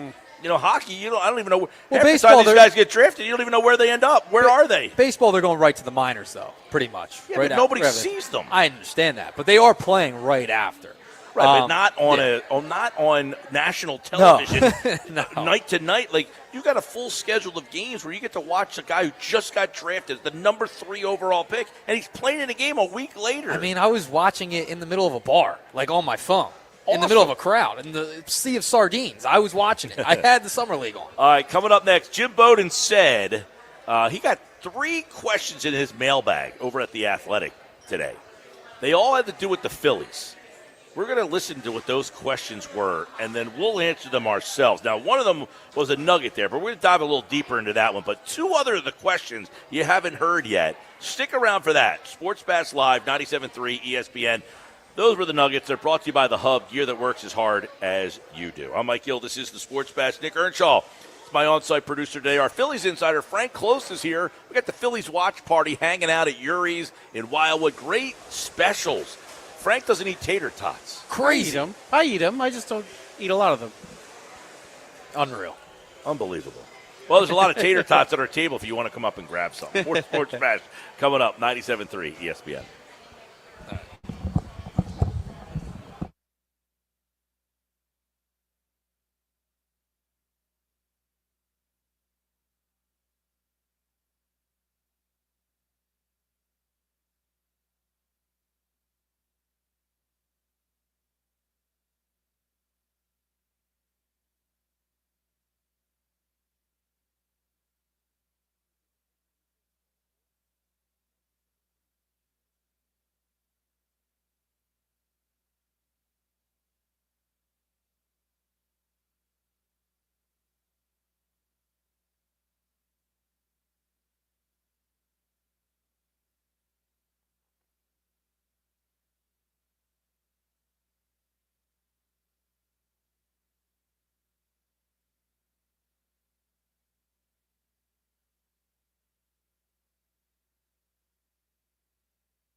All right, final hour of the show, Sports Bash Live at the Sliders Bar here at Yuri's. Wildwood. Phil's up. What's the score there, Frank? Phillies up 2-0. Bryce Harper home run, JT Realmuto RBI single. 2-0 Phil's. Stop out. Phil's game. Get your picture taken with the Lombardi Trophy out there in the hallway. Frank Close, our Phillies insider, has been with us for the full show. Our on-site producers, Nicky Nuggets, Earnshaw. And we just had a visit from the Schwein. Nothing could be finer. Hello, he walks in, just fist up. He's ready to go. It's going to be like entrance music for him. Yeah, it's like he's a part of the WWE. He's walking in. He's doing like the Cody Rhodes. Hysterical. The Schwein's here. Yeah, well, there's a Schwein. And the tan's looking good. It's better. Yeah, we're Last Saturday, I was like, you gotta pick up your tan, and he's going flats too, 3-1. Well, the fact that I'm on the other side of Schwein on that tells you what. Well, you're on the other side of me and Frank too. Yeah, but you guys shouldn't be on the same side as Schwein. No, Schweim's correct. Schweim's correct. He's giving out gifts. He's got gifts for you. you. A little like Bobby today. How are you? Good to see you, Philly. All right. There he is. So let's sorry, I had something go down the wrong pipe there in the break. Yeah, all right, I can take over if you want me to. Me and Frank got this. We'll talk some Phils. We got Jim Bowden's mailbag. So he had listeners or viewers or readers, I should say. He had readers send questions in for a mailbag segment. 3 of the questions had to do with the Phillies. Yes. Why don't you read that off, because I'm having some I problems got you. here. All That right. would be helpful. All right, some of the questions. So we talked about one during the Nuggets. The first question, though, was what kind of return do you think the Phillies could get for Mick Abel? Do you think they should consider trading him?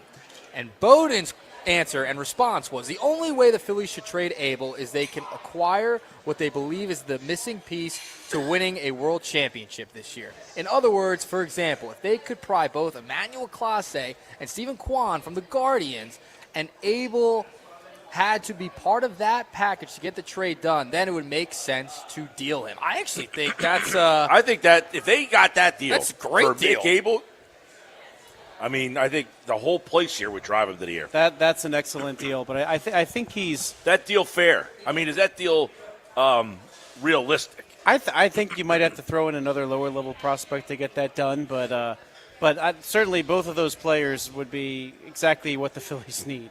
Bowden's really high. Quan would be a tremendous addition to this team. Yes, he would. He's high on Abel, though. That's a lot. Like I could see that being more Crawford for those two, and maybe a lower level prospect. Yeah, the fact that he's saying Mick Abel could land you those two guys. I mean, that kind of trade there, it sounds like a Steven Ventnor trade. Did he throw in Taijuan Walker in that trade? Mick and Taijuan? Steven Ventnor, I want to, he said trades in that I didn't see, so I'll read off some of his trades because I want to give him his props that he sent them in. Now, I don't think any of them are going to happen, but I'll read them off, and you guys can be the judge of that since we're talking about some trade stuff here. Because that trade there seems like it's a little lopsided in the Phillies' favor. If they ended up with Emmanuel Clase and Stephen Kwan for Mick Abel, I think they win that deal. I would do that in a heartbeat, and I think Dave Dombrowski would be like, where can we send it into Major League Baseball? Yeah. All right. Steven Ventnor, here's some of his trades. I promised him I would read some. Painter, Abel, Crawford for Julio Rodriguez, Munoz, and Ford, their catcher. That's a lot. Painter, Abel, and Crawford? What you got, Frank? You can't. You need them to anchor their own individual deals, I believe. And besides, is Seattle trading anybody? Every day he sends me trades with those 3 players in it, and I'm like, why is Seattle trading Julio Rodriguez, Henry Ford, or Munoz? I couldn't. Seattle's trying to win.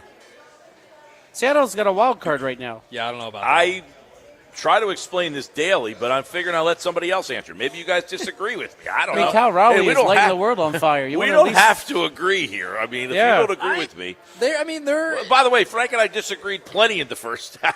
Yeah, right. I mean, Seattle's in the 3rd spot right now. I mean, they're trying to win. They're not going to give up. How old is Rodriguez? Great question.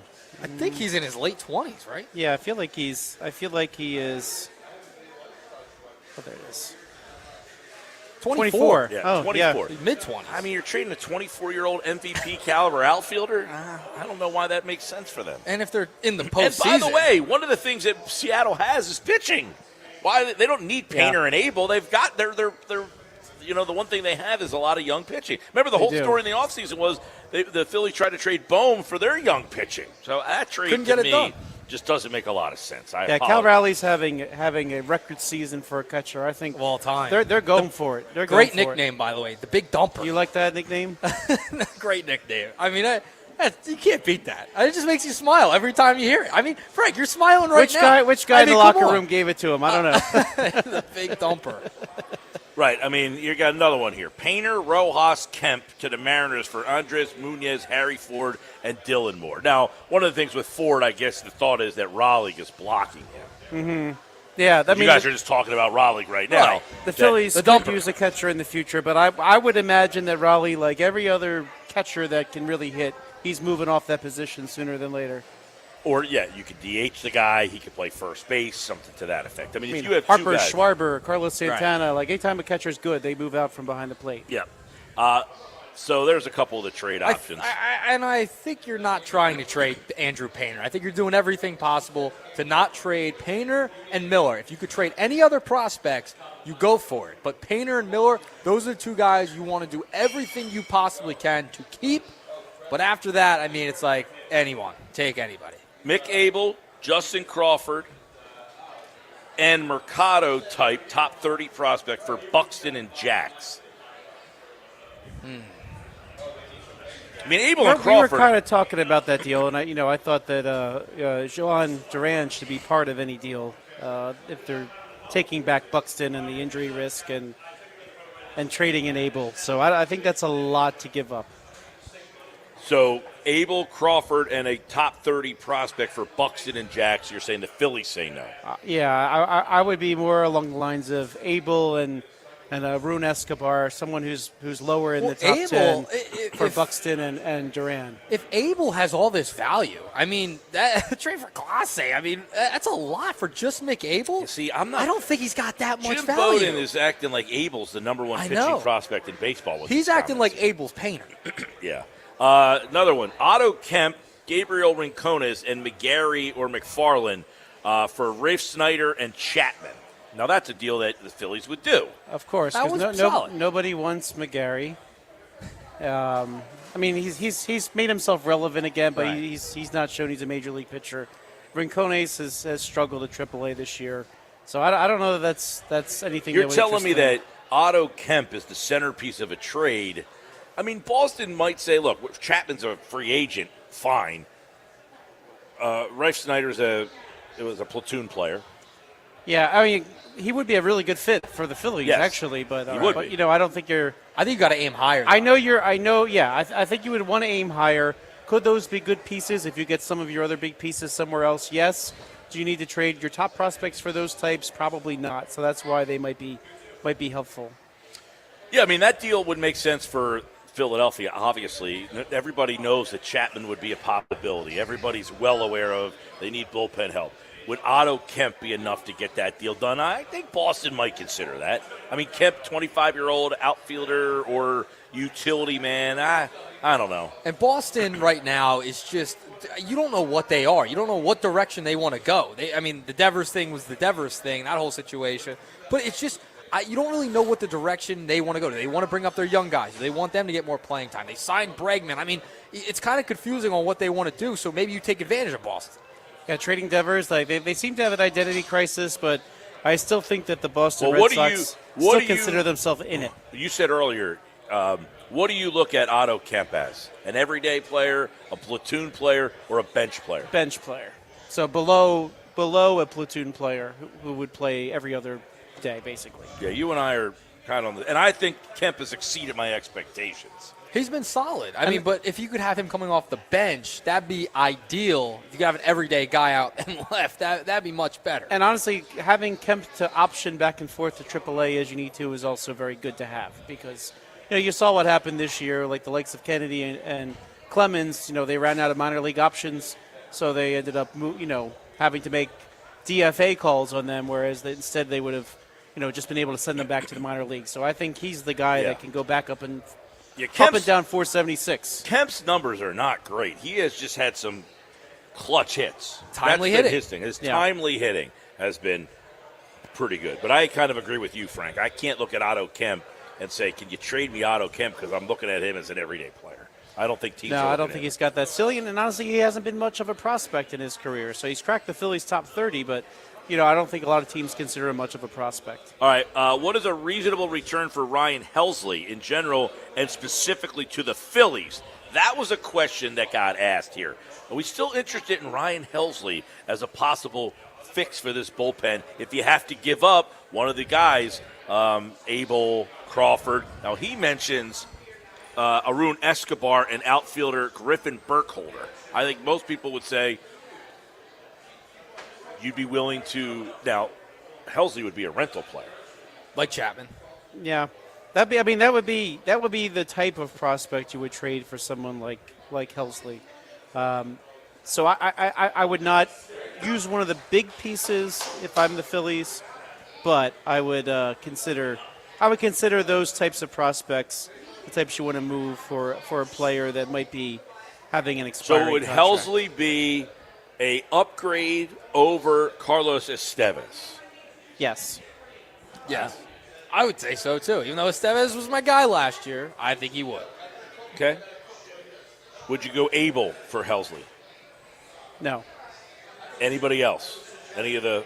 I'm obviously not Miller or Painter. Crawford? No, I would. I don't think I would. I think I would. I think I'm looking middle of your top 10 list, not top of your top 10 list. I read off their top 10 prospect list from 2022. Did you guys see this? Our guys over at Phil's Tailgate. Do you know that guy at all? I don't know him personally, but it's certainly a great source of information. His site is fantastic. His Twitter handle is the best there is. Now, it's probably he puts out so much stuff that I won't be able to find this prospect list. But he had the top 10 Phillies prospects from 2022. How many of them do you think you can name? I got it for you. How many of them do you think you can name, Nuggets?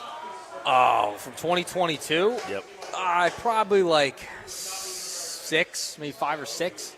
From All right, 22. who's the number 6 prospect? I don't know in order. Well, I know. Do you know in order, Frank? That's pretty. That's no, impressive. but once you get to 6, you would be like rolling your eyes at some of these names.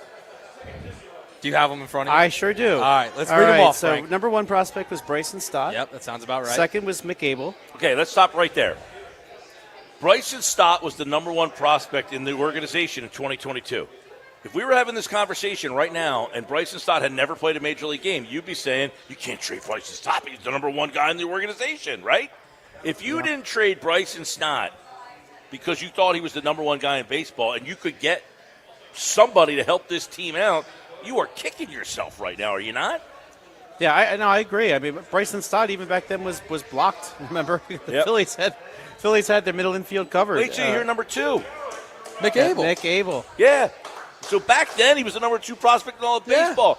Can you imagine if you had an offer that you could have improved the team and then he showed up with the ERA and whip he had last year? That was also the first year they got to the postseason, though, since 2011. So it was a different time period. Expectations were also different at that time, too. Okay, number 3.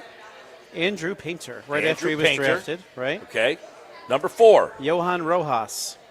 Can you imagine if someone said right now, Johan Rojas is the number 4 prospect in your organization, much like Justin Crawford? Well, that's what I'm saying. Like, if you're Dave Dombrowski and you want to go for Crawford's 3, right? trade him. But let's remember, the Phillies have 6 top 100 prospects right now. Of these, how many were in the top 100? 3? Yeah, 3. Okay. So 3. the Phillies have much better prospects than they did. Looking back on it, any of those top Stott, Abel, and Johan Rojas. I mean, can you imagine if you could have got a haul for your Was number? he in rookie ball that year?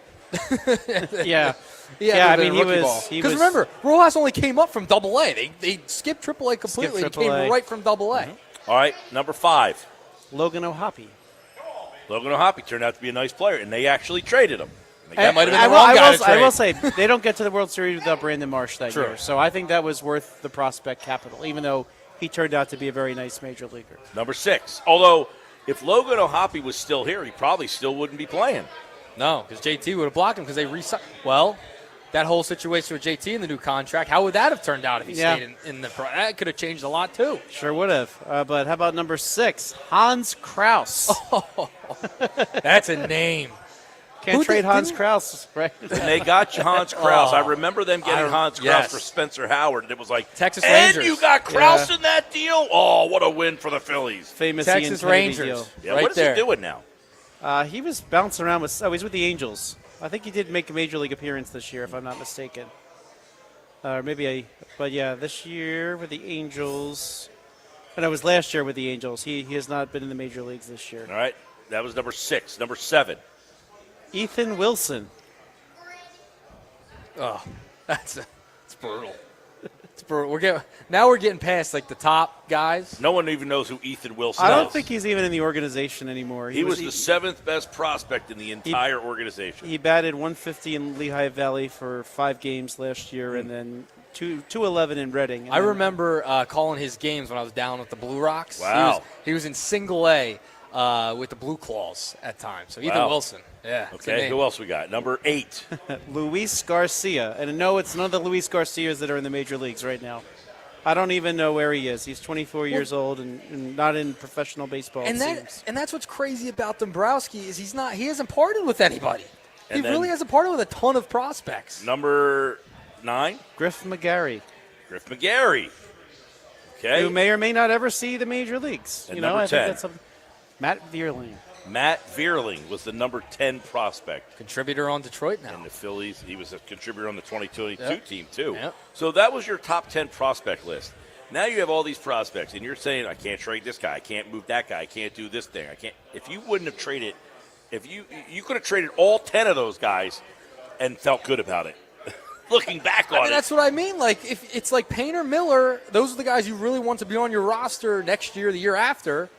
Anybody else should be open game right there. Open game at that point. I just Crawford's expendable. All these Mick Abel's expendable. Eduardo T expendable.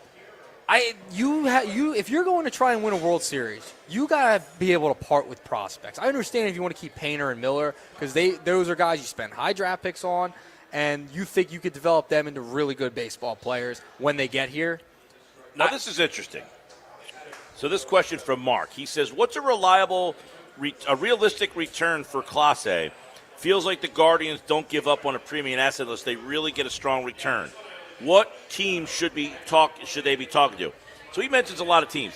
He says offer him to the Phillies for Aiden Miller. Now, originally he said Quan for Abel, Clase and Quan for Abel. Now he's saying offer Clase for Miller. Aiden Miller. You doing that deal? I don't know. Cleveland's 5.5 out. I of the keep wild seeing card. Clase getting lambasted in that Yankee series. I do it. I do that trade. Look, Frank's in. He could be under Phillies control through 2028. So you're talking about 3 years after this one, you could control him. That's fine. I would rather them listen. If you have to part with Miller, part with Miller. All right. I'd prefer. It'd be nice if you could keep Miller and Painter and you get rid of any other guys. But if you parting with prospects should not hold you back from trying to win this year. When you have a team that is built to win this year, it's a failure if they don't win. This team is too good. They spent too much money not to go and try and win. So if you got a part of Aiden Miller to get a good return back, so be it. What if I told you the Phillies trades, they don't give up guys, they call these guys up? Oh, I still would trade. If you get the right deal, you trade them. By the way, Max Kepler puts the Phillies up 4-0 with a little sac fly. Sac fly got it done. Who says Max Kepler can't contribute? On the heels of a Castellanos RBI single. Yep. So. Yeah, Castellanos comes through with runners in scoring position. Driving it around. He made it 3-0. It's now 4-0 Phillies. All right, well, see if the bullpen can hold this one. Yes. How's Luzardo look? Well, Looks Luzardo's good. pretty good. Looks really good right now. I mean, they're in the 6th inning. He's still out there, 5 1/3, 3 hits, 0 earned runs, 6 Ks and a walk so far for Luzardo. He's on today. Well, are you team Luzardo in the bullpen? No. That was a quick no. That was That was Wow. definitive. You need 4 starters throughout the playoffs. Well, do your you- 4 starters could be Nola. Are you going Nola? Wheeler, I'm not going Nola, Nola.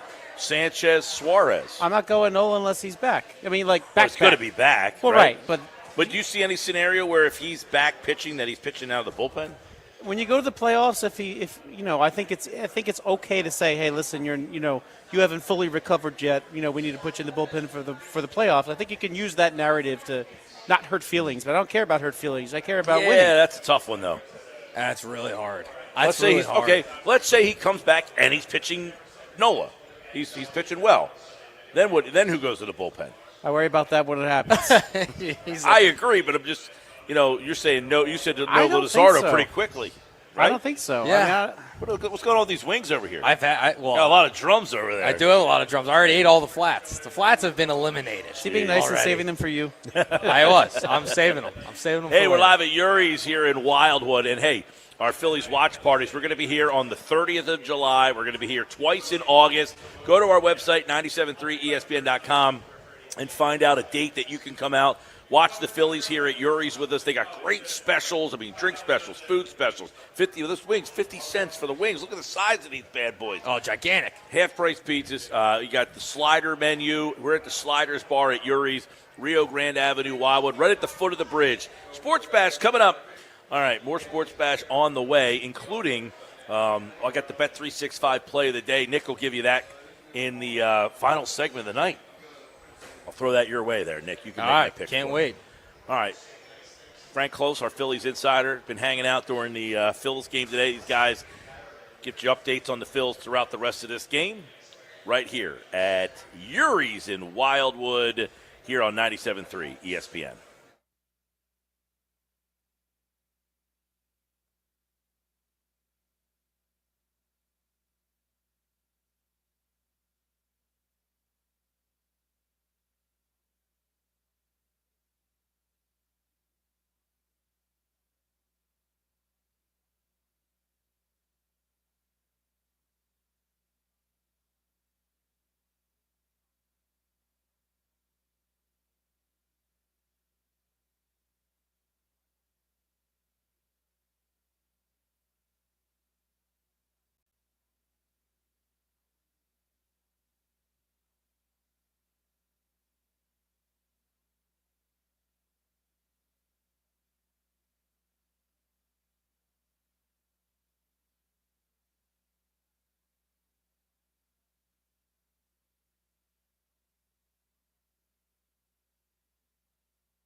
Welcome back into the Sports Bash, live from Yuri's in Wildwood. Phillies watch party here. Nick Earnshaw, no, it's not Mike Gill. Coach Gill, he's on the move, Frank Close. Speaking of the bullpen, we're here to close it out. Yeah, absolutely. I'm gonna try not to blow it like Romano last night, all right? We're going to try, Frank. Here we go. Nick Earnshaw, Frank Close, going to round out the 5 o'clock hour with you, live from Yuri's in Wildwood, having a lot of fun. Phillies up 4-0. Kepler just had a sacrifice fly to make it 4-0. Castellanos drove in a run right before that. So 4-0 Phils. Hopefully they can hold a lead today. Lazardo's been really good. 6 innings pitched from him. He's been fantastic, Frank. And they're going to need their starting pitchers to go far in the ball game. It's funny because we talk about the starting pitching a lot. We've talked about the bullpen a lot today, Frank. We got to talk about the lineup. The lineup itself. Now, they only scored 3 runs last night. So I'm going to put a little bit of blame on the lineup, too, at times. Because this is a lineup that can go cold. Yes, the bullpen's a massive issue. We know they have to get an arm at the bullpen. That's first and foremost. But they also need another bat. They need a right-handed bat. And you brought up somebody that I tend to agree with you with earlier in the show, and that's Andrew McCutchen. I wouldn't mind a reunion with McCutchen. I just don't know if he would want out of Pittsburgh, Frank. Yeah, that would be the only thing. I think each of the last 2 years, he and Pittsburgh have had a handshake agreement that they would not trade him at the trade deadline. Can you get around it by going to him directly or his agent and saying, hey, listen, you know, he was in Philly. The fans love him. Hopefully he loved Philly too.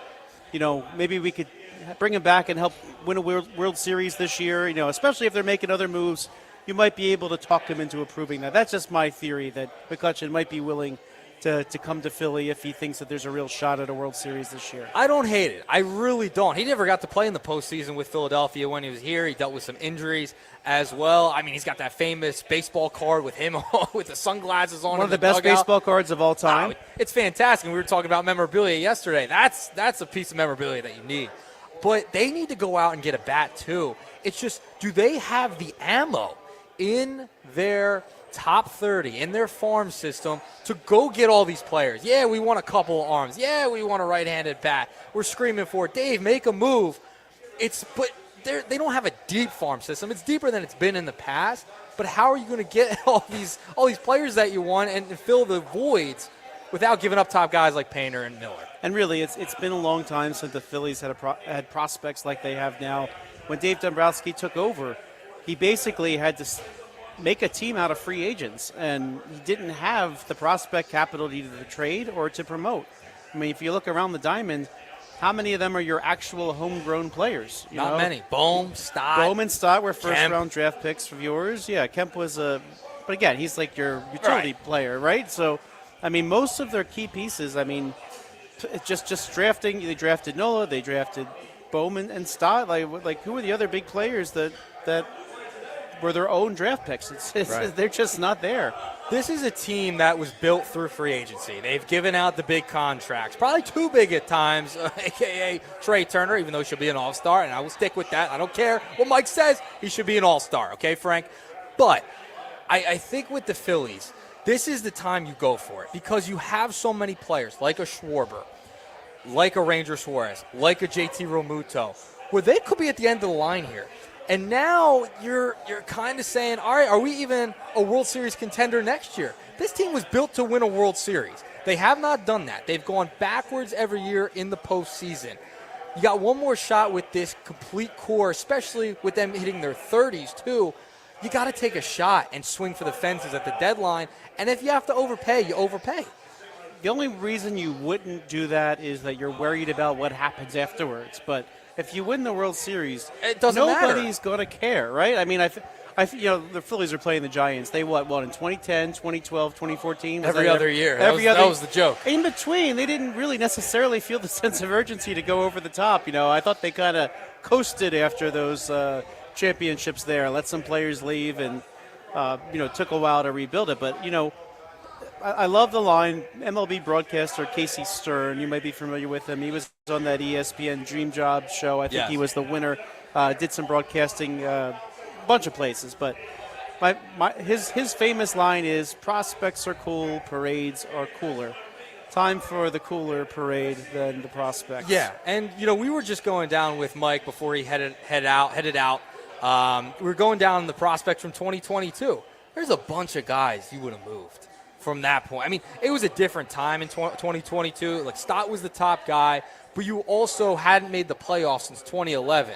So you were trying to build something that year. So your Joe Girardi gets fired. So it was a different set of circumstances as to why you're not trading those top prospects at that time. And when they did trade one top prospect. It was Logan O'Hoppe, the catcher, who's a nice major league catcher out in Anaheim right now with the Los Angeles Angels. But they realized they had a shot to make the postseason for the first time in almost over 10 years. And Brandon Marsh really was a big part of them going to the World Series that year. And Brandon Marsh, I know he has some holes against righties, against lefties, but he is still a productive member of the team. So, I could understand that trade because they had more years of Marsh coming back. So it softened the blow a little bit, which is why it sounds like Dombrowski is kind of thinking along the lines of making trades for players that have impact now, but then also for the next couple years. So trading for someone like a Class A who could be around through 2028, that might appeal to you. Trading for Buxton, same situation. The rest of this year, +3. You don't feel so – I would say you don't feel so bad, but you're more comfortable in giving up years of control from your young players because you're getting a number of years control back. Yeah, and I think that's something to keep an eye on heading into the July 31st deadline this year is they're going to have to make a trade. There's no ifs, ands, or buts. If Dave Dombrowski sits still and makes maybe a minor move, anything small, they need to make a splash. If he just sits on his toes and really does nothing to improve this team, there has to be changes. People are going to get very upset. There's no reason not to try and go out and get a top-of-the-line bullpen piece. Go out and get a decent bat to platoon because, you go back. You brought up Brandon Marsh. Aren't people getting sick and tired of all of the platoons that have turned into this team? Center field, left field, second base now because Bryson Stott just has not been that player you thought he was going to be. And the Kepler signing I know he had a sacrifice fly a couple of minutes ago. Fine, great. But adding that left-handed bat didn't make sense in the offseason. You have an opportunity now with the prospects you do have to go out and maybe get another bat. Get a top-of-the-line bullpen piece. And if according to Jim Bowden, apparently Mick Abel has all this value, you got to do it. You have to do it. Yeah, I actually disagree with you. I thought the Phillies did need a left-handed bat at this offseason. I don't know that Max Kepler was it. But here's the problem with all the platoons. You could say, okay, well, they match up fine. But, however, if you're devoting 2 players to left field, 2 players to center field, 2 players, that means you have 1 fewer bench player in each location, right? Or you don't have that big bat that that's a professional bat that you can pull off the bench and make the difference like a Matt Stairs used to, right? Matt Stairs didn't play in a platoon.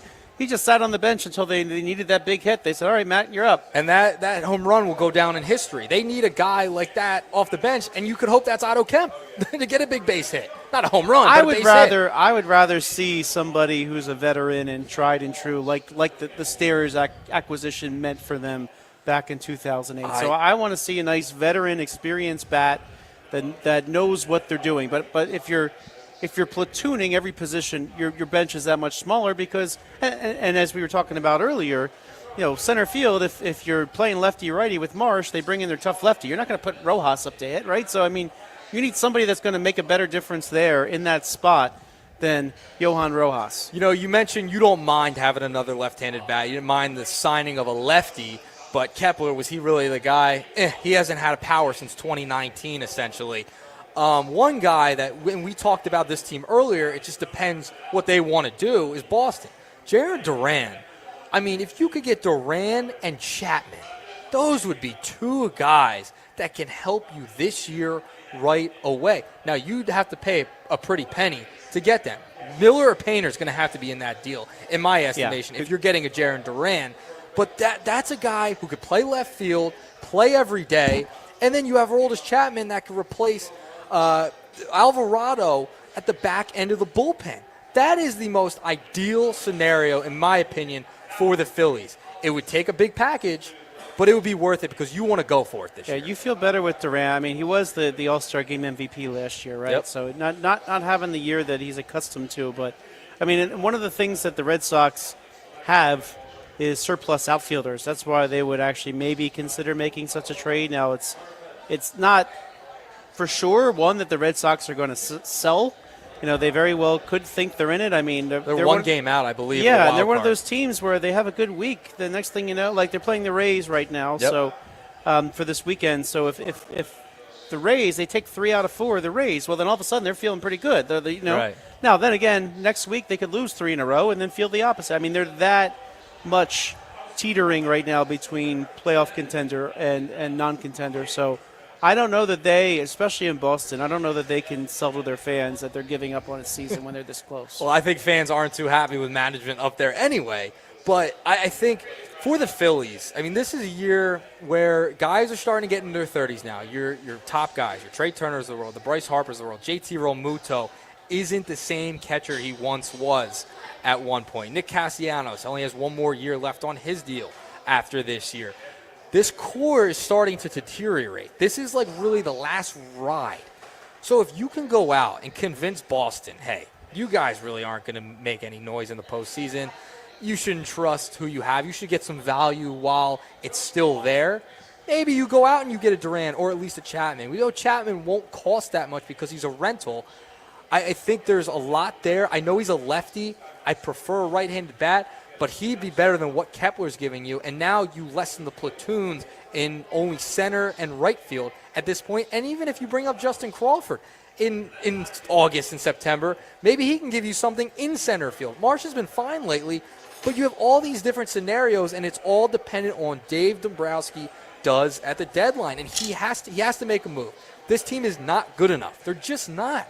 They have too many glaring holes, Frank, whether it's the bullpen, whether it's in their lineup, where they can't get over the hump in the playoffs. Yeah, a lot of teams have a lot of holes. I will say that. So, and it's very probable that the Phillies don't solve every single hole at the trade deadline, which is unfortunate that they can't find if they can find the right team, one-stop shopping, we plug 3 holes at once. And the third wild card, it hurts them. And third wild card, because so many teams now think they are in it, they don't want to part with those guys. Yeah, and even right now, today's the 9th. I just mentioned the Red Sox.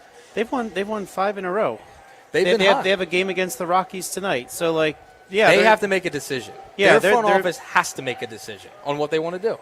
Yeah, and we don't often see that decision until the end of the month. So it's kind of hard to throw out some of these names because we don't even know if they're going to be available in trade. In fact, even the Cleveland Guardians, I mean, they're a few games under the 500 mark now, but I still see them as a team that can have a good week and be right back in it. So, I mean, the tide can turn so fast right now. It's probably complicated the shopping list for Dave Dombrowski and every other GM that's out there. But there are plenty of rumors of the Phillies being involved in trades, but even the Red Sox are being linked to pieces in trade like they're going to buy. So it's going both ways. Because of that third wild card, the trade deadline has a lesser impact now. You're not seeing as many big names move because all these teams think they can make a run. And if you get in, I mean, we've seen it plenty of times. I mean, the 2019 Nationals, the 2022 Philadelphia Phillies, the Arizona Diamondbacks just a couple years ago who beat the Phillies. I mean, these wild card teams, if they get in, they get hot, they can go for a ride. And that's why it's going to be so difficult for them to get all these guys, right? They got to prioritize bullpen. But if you can convince one of these teams, like a Boston, to say, hey, you're not going anywhere, then maybe they make a move and they part with them. But you'd have to pay a price. And I think that would be one of Painter or Miller. I have no untouchable on this Phillies farm system right now. You trade Painter. I would trade Painter. If the deal's right. I mean, I'm not trying to trade Andrew Painter, but again, if you get somebody with 3 years control beyond this one, then maybe you got to really think about it because you're only losing 2.5 years of control if you think about it one-on-one. That they're giving away a guy that has 6 years of control and getting 3.5 back. You might justify it that way. So, I don't think any of these teams that have won the World Series in history, I don't think anybody's bemoaning the prospects they gave up on the way. So if they can get the job done, everybody will smile and say thank you to the prospects that might be thriving somewhere else. That's fine. But you'd rather have, like you said, parades are more fun. Really, the Philadelphia Eagles just had a parade not too long ago. That was pretty fun. I want another, damn it. I'd like to party. I mean, who doesn't like to party? And especially when one of your teams win the ball game. I know Schweiner's looking at me. He wants to party again. He wants to shave his head because we have that bet where if the Phillies win the World Series, we got to shave our head. Schweiner, I'd want to shave my head. He isn't going to look good. Could you imagine that? He's not going to look good. You can tell, but he's nervous about it. So that means that he thinks that they have a shot. I'll be honest. I'm not too nervous unless they make a big move at the deadline, Frank. I'm just not. I'm not nervous at all about shaving my head at the deadline during the World Series or during the playoffs because the Phillies have to make a move at the deadline. There's too many holes, and we've seen it time and time again. The lineup goes stagnant as well as the bullpen fall apart. And the bullpen is worse off that we talked about earlier with Mike.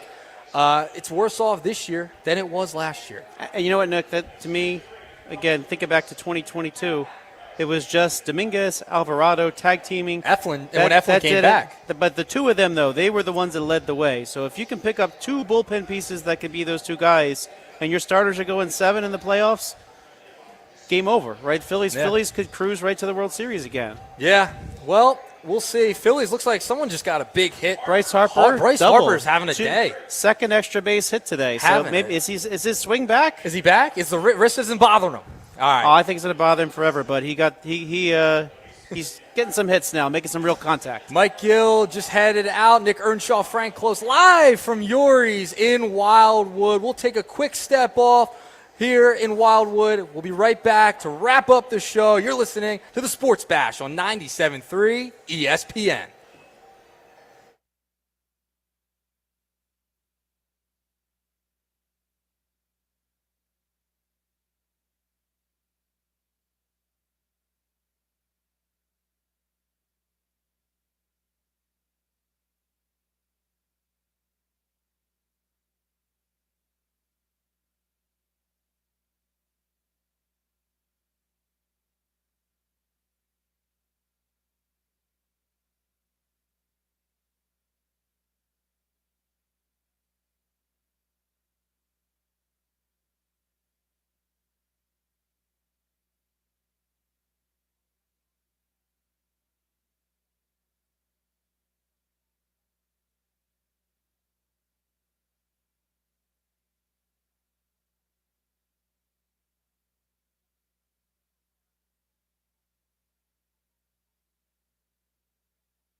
Clear shot home.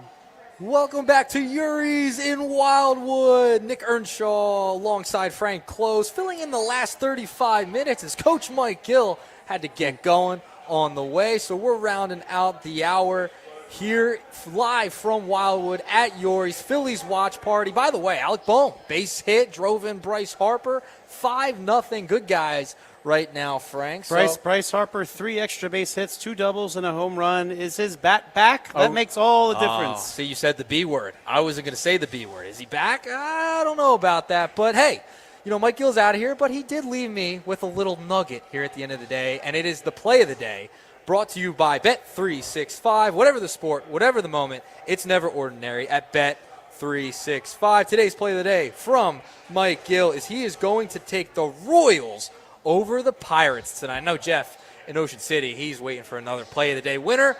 Royals over the Pirates tonight is Mike's pick, and that is brought to you by Bet365. Just to let you know, overall, Mike got the win last night, so his picks are now 195, 132, and 1.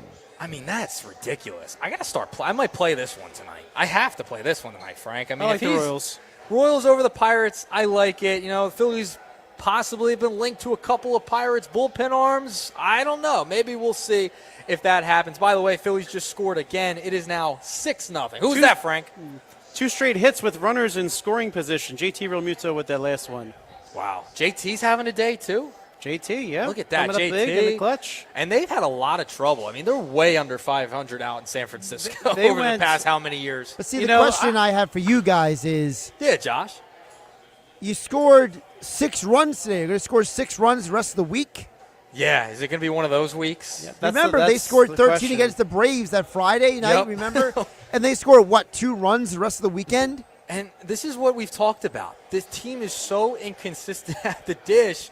It's like, what team are you going to get in the postseason? They need another consistent bat out in the outfield.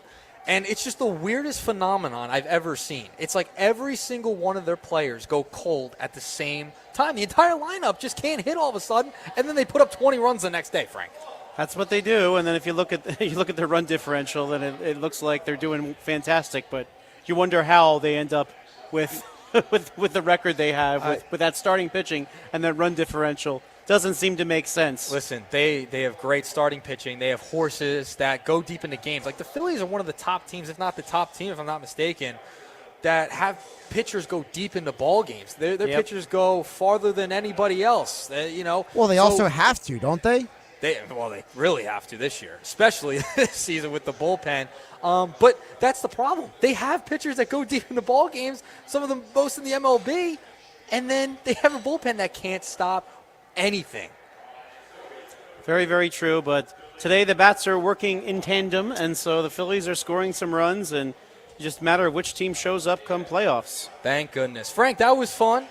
Had a lot of fun. Great seeing you. It's been a while. So yeah. Frank Close joining us here at Yuri's in Wildwood. We had a blast here at the Phillies watch party. Great crowd. Had the Lombardi out there. Gina was doing a great job on that. I thank Mike Gill as well. He's off. Hopefully, maybe he'll get thrown out tonight. Who knows?